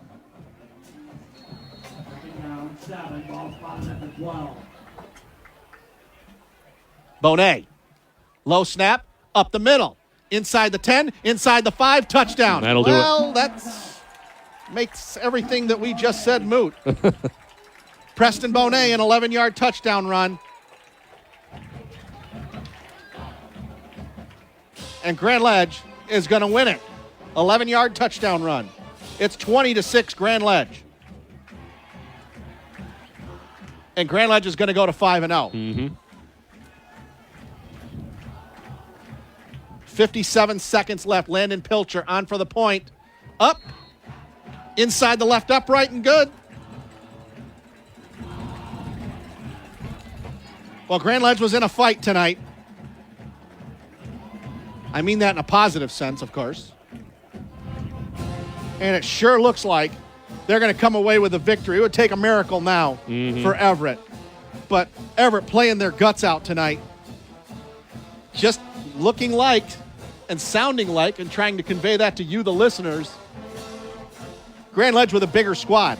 More players, a little bit bigger. Everett, slightly undersized, and just fewer players. Mm-hmm. And you're right. It looked like Grand Ledge just looked and sounded like Grand Ledge wore him down in the second half. But make no mistake, this Everett team's a good team. Oh, absolutely. And they're going to give a lot of teams, let's assume they make the playoffs in Division II. They're going to give some teams some problems. I mean, they haven't had a winning season since 2019? No, excuse me, 2014. That was the last time they made the playoffs. It was the last time that Everett has had a winning season. Last time they got out of the first round was 2007. Yep. They've had one winning season in their last 9. Well, they went 9-1 back in 2012 too. Back when Marcel Carruthers was their coach. Yeah. Landon Pilcher going to kick off here from his own 40. Ball taken at the 7. Here comes number 4, Makari Boyer. Out over the 20, out over the 25 to the 27. He's pushed back. And this Everett squad has massively improved since they have been the last couple of years. Without question. They went, 2-6 last year? They went 2-6 last year. They already surpassed their wins from last season. They wanted a big one tonight here to ruin Grand Ledge's homecoming, but just opportunities missed, Brock. They had opportunities to score. Only scored one time out of all the times they had it inside Grand Ledge's 10-yard line. They had 4 times inside the 10 and scored once. 49.5 seconds left. It's going to take a miracle for Everett now. 5 wide receivers. Davidson all by himself. Rolling right, throws it out. Caught, 35-yard line, first down, out to the 39-yard line. That's number 5. Number 6. Number 6, Lejeune Lubrin. First down. You got an injury. And we got a Grand Ledge player down. That goes by Gabe Lopez. Gabe Lopez on the tackle. You probably heard that through our microphones. 43.8 seconds to go. Grand Ledge up 21-6. Well, assuming they hang on and win, they will go to 5-0 on the season. Oh, let's look at the trusty schedule and see who they play next. Oh, they're at DeWitt. All right. DeWitt was all over Holt when last I checked. Number 15 for Grand Ledge. That's Gabe Lopez. Gabe Lopez, who made the tackle. He's limping off. He's being helped to the sidelines. He's not putting any weight on the right leg. Oh, boy. Yeah, that's not good.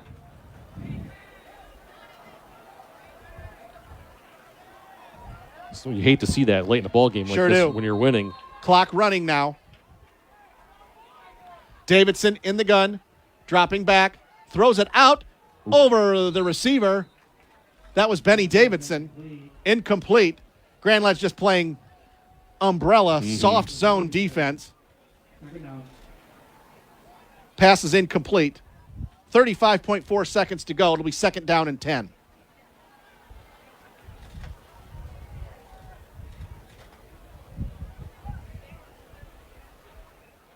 Davidson. Screen pass out to the left. That's Davidson again. 40, 45 into Grand Ledge territory to the 46-yard line. Taken down there, Mac Foreman. It will be a first down. 26.8 seconds to go. Down by Mac Foreman. Everett still playing hard. It's going to be first and 10 from the Grand Ledge 46. Clock now running, 25 seconds. Dropping the throw. Throws it out to the left. Caught by Mason Chadwell. He's going to get a first down and get out of bounds. Nice job evading a couple of tacklers, Doc, and he got 15 yards down to the 31. 18.4 seconds to go. And if you're Everett, you got to go to the end zone here. I know the underneath stuff, you want to get out of bounds and move the ball, but yeah, at this point, got to get it in the end zone. It's got to be further down the field. Yep. 18.4 seconds left. 5 wide receivers. In the gun all by himself is Davidson. Rolling out to the right, another screen pass. That's Davidson again. Gets it down to the 25-yard line. He's down there. Clock running under 10 seconds. Everett's got a timeout. They're not going to use it. We're down to 5. They just used it. And now they're going to use their last timeout here. Number 53, Hunter O'Neill. So Grand Ledge is going to win this one, leading 21-6. Timeout Everett. Everett is going to drop After O'Neill's stop, to 3-2 on the season. No shame in this loss. Grand Ledge, a very good team, despite the injury to Jamison Patton. And now Gabe Lopez, one of their better defensive players, leaving the game as well. Who does Everett have next, Brocky? Get your schedule handy there for you. Well, they're at East Lansing. Okay. Not easy. Nope. Grand Ledge at DeWitt, Everett at East Lansing. Not easy for either team. Nope. Grand Ledge taking the upper hand in the blue tonight, winning this one.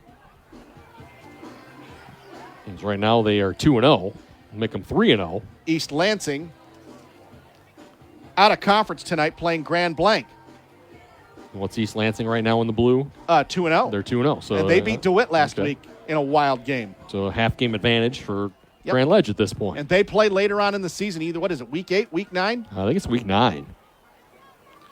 Let me look. Well, you know what? Let's call this last play here. East Lansing at Grand Ledge week 9. There you go. You know what? We may be back here a month from now. Yeah, possibly. 4.8 seconds to go. Grand Ledge in the true prevent. 3 guys in the end zone. Only 3 down linemen. Davidson in the gun at the Grand Ledge 25. Dropping to throw is Davidson. Trying to get away from a couple defenders. Away from 3 defenders. He's going to run. He's going to throw. Caught. In the end zone. Touchdown. Wow. Touchdown on the last play of the game. Number 4. Yep, number 4. One complete to Makari Boyer. Boyer. That was what? 26. What was it? 26 yards? Yeah, let's call it 26. I don't know exactly. Hang on.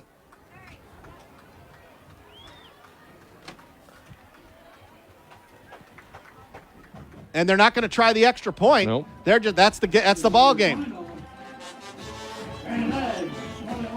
So that's the final score. Grand Ledge wins it 21-12. Grand Ledge is now 5-0 on the season. Everett drops to 3-2.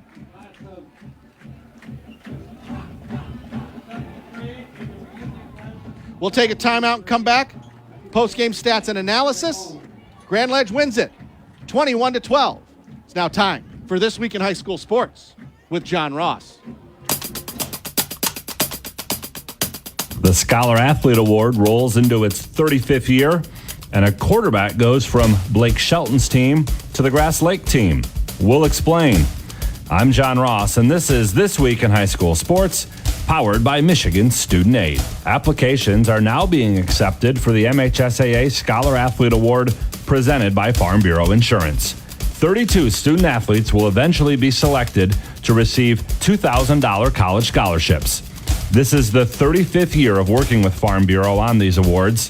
Since the 1988-89 school year, Farm Bureau has handed out $1 million in scholarships for the Scholar Athlete Award.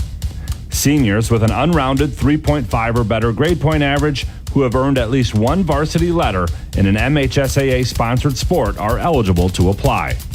Everything you need to apply can be found online at MHSAA.com, and the application deadline is Friday, December 1st. Finalists will be announced in late January.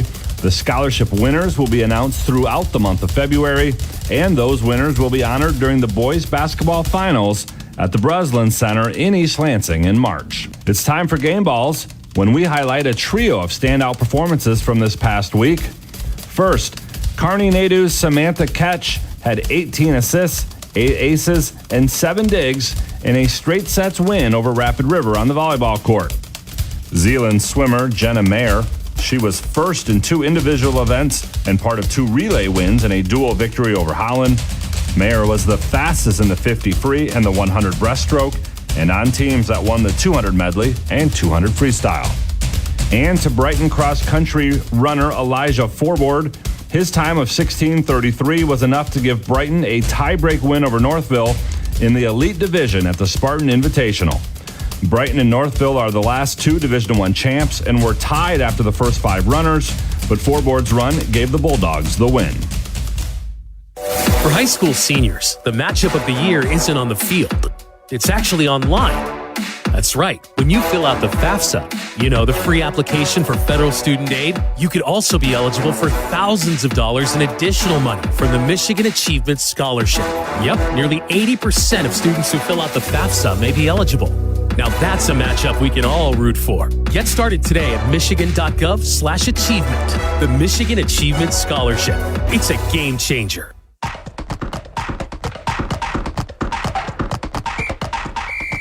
Our weekly Be the Referee feature takes a look at the fine art of officiating with registered official Paige Winnie. In golf, it's common to hear about birdies, eagles, maybe an albatross, or in my case, a snowman. But what if an actual animal interferes with your ball while in play? There are 2 kinds of interference. The first involves a ball still in motion. If you are putting and a squirrel darts out and stops or redirects your putt, you simply get a do-over from the original spot. Off the green, if a moving ball is stopped or redirected, you play the ball from where it ultimately stops. If your ball is stopped and a seagull picks it up and carries it off, you just replace the ball to its original spot and proceed. It doesn't happen often, but now you know how to deal with squirrels and seagulls in addition to birdies and eagles. Thanks, Paige. Now more than ever, we need officials. If you're interested, please go to the MHSAA website now to register. Quarterbacks are used to using their voice in the huddle, but how many of them get to use it on a stage in front of a national audience while singing? That's the case for Grass Lake junior Braden Lape. He has Grass Lake off to a 3-0 start this year, throwing for 260 yards a game and a total of 10 touchdowns so far. In the offseason, Lape was on a different team. Competing on the 22nd season of NBC's The Voice, Lape was on Blake Shelton's team and ultimately placed 5th in the singing competition. From there, he spent the summer touring the East Coast and performing at some events closer to home like the Jackson County Fair. Lape has released 2 singles so far, Hand It To Ya and Feels Like the First Time, and hopes to continue a career in music while also hoping to lead Grass Lake to the postseason. You can follow Braden on Instagram for updates at Braden_late24. And to hear and see some of his performances from The Voice, go to MHSAA.com and check out Doug Donnelly's article on the singer/quarterback. You've been listening to This Week in High School Sports, powered by Michigan Student Aid, a production of the MHSAA Network. Thanks for joining us. I'm John Ross, and we'll see you next week. WVFN.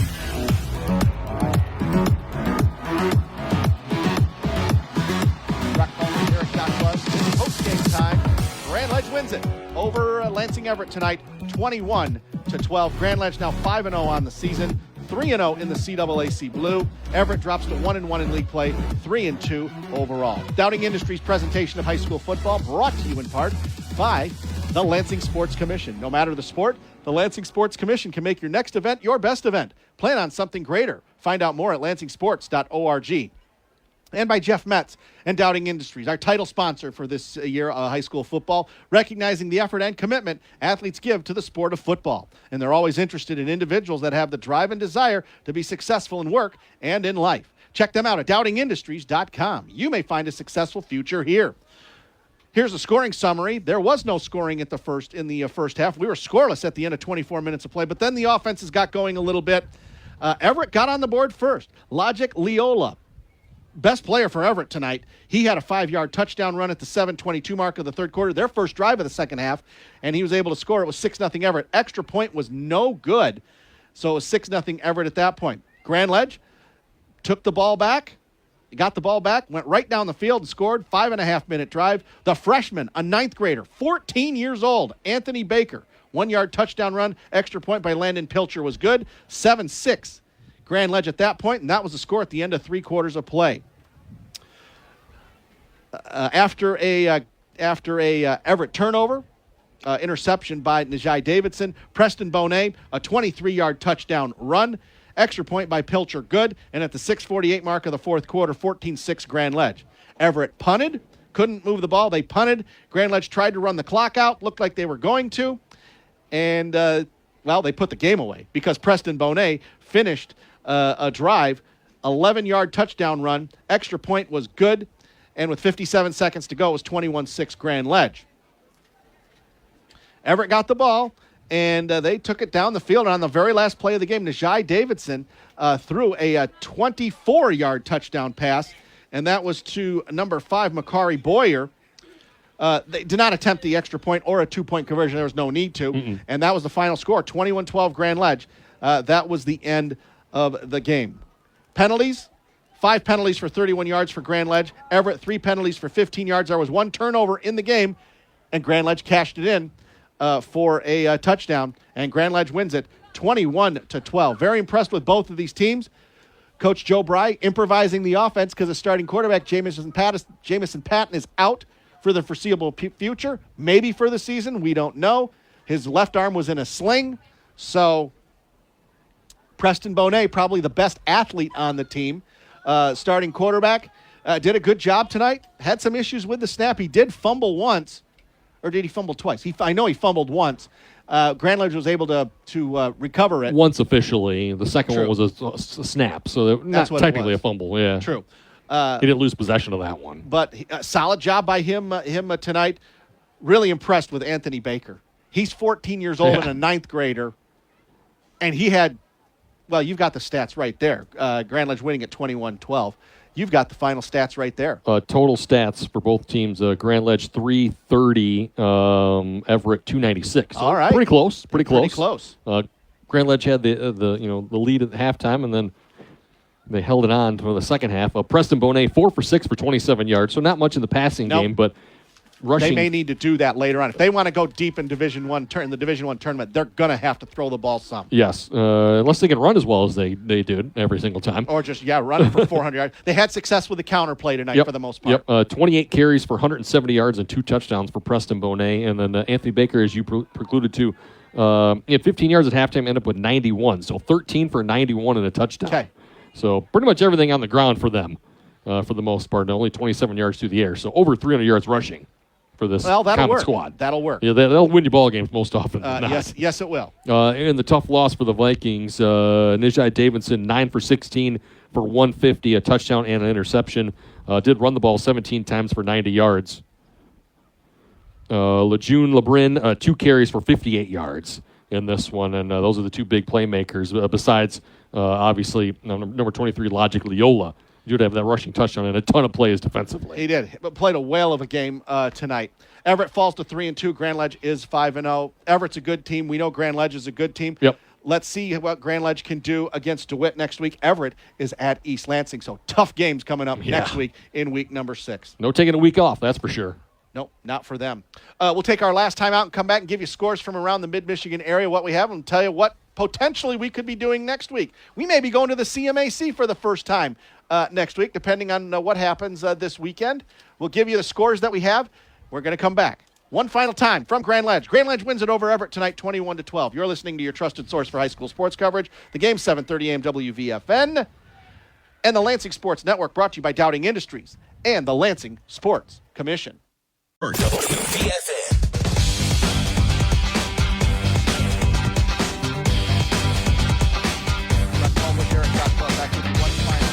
Grand Ledge wins it over Everett tonight, 36-14. Taking a look at some of the other scores around the Mid-Michigan area, I just got this in from 8-Player Football. Thank you, Andy Flynn from Morris. Morris wins at Fulton tonight. What was the score there? I already forgot. Good Lord. Let's see. Hey, this is live radio. Morris beats Fulton tonight, 36-14. So Morris rebounds from the Portland St. Pat loss? The Portland St. Pat's loss. They lost that game in overtime, and they get to 3-2 on the season. 5:11 left in play in the CMAC. Saranac 28, Langsburg 20. Wow. CAAC Red, St. John's defeats Eastern of their homecoming. They moved to 3-2 to the Red Wings. It's 48-6. Final and 8-player, Maple Valley 66, Lawrence 12. And they're 5-0 on the season. The Lions, wow. Lions go to 5-0. Olivet gets their first win of the season. They defeat Eaton Rapids 33-6. Nice. Good win for them. First league win in the CAAC White. Yeah, since moving. 4:20 left in regulation. Charlotte 23, Ionia 22. I'm surprised that's a close game. Ionia went for 2 and didn't get it, so that's why they're down by 1. Okay. Let me keep scrolling here. I know DeWitt won. Let me find that score they for you. They beat Holt tonight. Yep. Well, how about this? So Waverly 50, Okemos nothing. That's a final. First win of the season for Waverly, and the long losing streak continues for Okemos. Too bad for them. Yeah, Manchester 55, Leslie 12. That's a final. Leslie now 2-3 on the season. Here we go. Final from Memorial Stadium, 45 DeWitt, 7 Holt. Holt is now 2-3 on the season. DeWitt goes to 2-2 in advance of the game against Grand Ledge next week. End of the third, Williamson 56, Fowlerville 25. Brock, this was a 2-point game, or like a one-score game not that long ago, and all of a sudden Williamson turned it on. Let me keep scrolling here, see if I can find anything else for you. This was a half an hour ago, so this is quite a bit ago, but 9:09 in the fourth. Mason 28, Hazlitt 20. Micaiah Mockery had a 1-yard touchdown. That's thanks to Brian Calloway. So, but that was a while ago. I haven't had an update. Brian Calloway has made some updates, but he hasn't given me anything else. Okay, here we go. Just happened. Literally just happened as I refreshed. 1:16, A.J. Martell gets a touchdown. It's Mason 35, Hazlitt 20. So 1:16 left in regulation. Looks like Mason's going to win this one and get to 5-0 on the season. It just went final 2. Williamson 56, Fowlerville 32. That's a nice rebound for Williamston, needing the win after the tough loss last week to Mason. Williamston now 3-2 on the season. And that's all I got for you, Brock. We know PW plays tomorrow. Yep. And that's one of the games we're considering for next week. Fowler at Pewamo, Westphalia for the Milk Jug. CMAC title probably up for grabs. It's still kind of to be determined, but probably up for grabs. One of the games we are considering for next week. Also considering a few others. Mentioned it, DeWitt at Grand Ledge at DeWitt, Everett at East Lansing. We're considering those. By the way, Fowler won tonight 51-0 over Dansville. Okay, so they're 5-0 on the season. So, yeah, those are the game. Grand Ledge at DeWitt, Everett at East Lansing, Langsburg at Bath, County Line Trophy. Maybe. Big deal out there. Langsburg's trailing right now to Saranac, though. Oh, wow. Man, if Saranac wins, that would get them to 4-1 on the season. But, yeah, those are the three games we're looking at for next week. Grand Ledge at DeWitt, Everett at East Lansing, Fowler at Pewamo, Westphalia. Final thoughts on this game, Doc, before we get out of here. Players of the game, I think it's pretty obvious for Everett. Logic, Leola. Yep, absolutely. Terrific. He was terrific tonight, offensively and defensively. And for Grand Ledge? I mean, Baker had a great game, the freshman running back, but you got to give it to Bonet. You got to give it to Preston Bonet. Yep. I agree. Yep. Over 100 yards rushing. Won the game for him with a couple of touchdowns. And, did a real nice job. Missed opportunities for Everett, obviously. Had lots of chances inside the 20-yard line against Grand Ledge. They pushed them away. Only scored once. They kept pushing them. Grand Ledge defense kept them out of the end zone a bunch of times. And then, so they had their chances, and they couldn't get it. And maybe a little war of attrition. They just kind of wore down there in that fourth quarter. And the defensive line and the linebackers just couldn't hold back that run game for Grand Ledge. And for the Comets, man, they're missing their quarterback, obviously. But Bonet has stepped in and played well. He did tonight with the rushing. So if you run for 300 yards in a ball game, you're more than likely going to win. And they in did. This one. And so they won tonight. Yep. And they did tonight, 21-12 over a game Everett squad. Let's see if Everett can get themselves in the playoffs in Division II. Let's hope that they can. Well, that's going to do it for us here at Grand Ledge. Thanks to Nathan Vandenberg for helping us get on the air tonight. And we appreciate his help, not only tonight, but all season long, helping us get on the air. Dowding Industries presentation of high school football brought to you in part by the Lansing Sports Commission. No matter the sport, the Lansing Sports Commission can make your next event your best event. Plan on something greater. Find out more at lansingsports.org. And our title sponsor, Jeff Metz and Dowding Industries, recognizing the effort and commitment athletes give to the sport of football. They're always interested in individuals that have the drive and desire to be successful in work and in life. Check them out at dowdingindustries.com. You may find a successful future here. That's going to do it for us from Grand Ledge. Thanks to Nathan Vandenberg, for him, and for my broadcast partner, Eric Doc Love. I'm Brock Palmbush. Thank you for listening. You've been listening to your trusted source for high school sports coverage. The game, 7:30 a.m. WVFN. Again, the final score, the Grand Ledge Comets, 21. The Everett Vikings, 12. We now join ESPN Radio, already in progress. We'll talk to you next Friday night. Good night, everybody.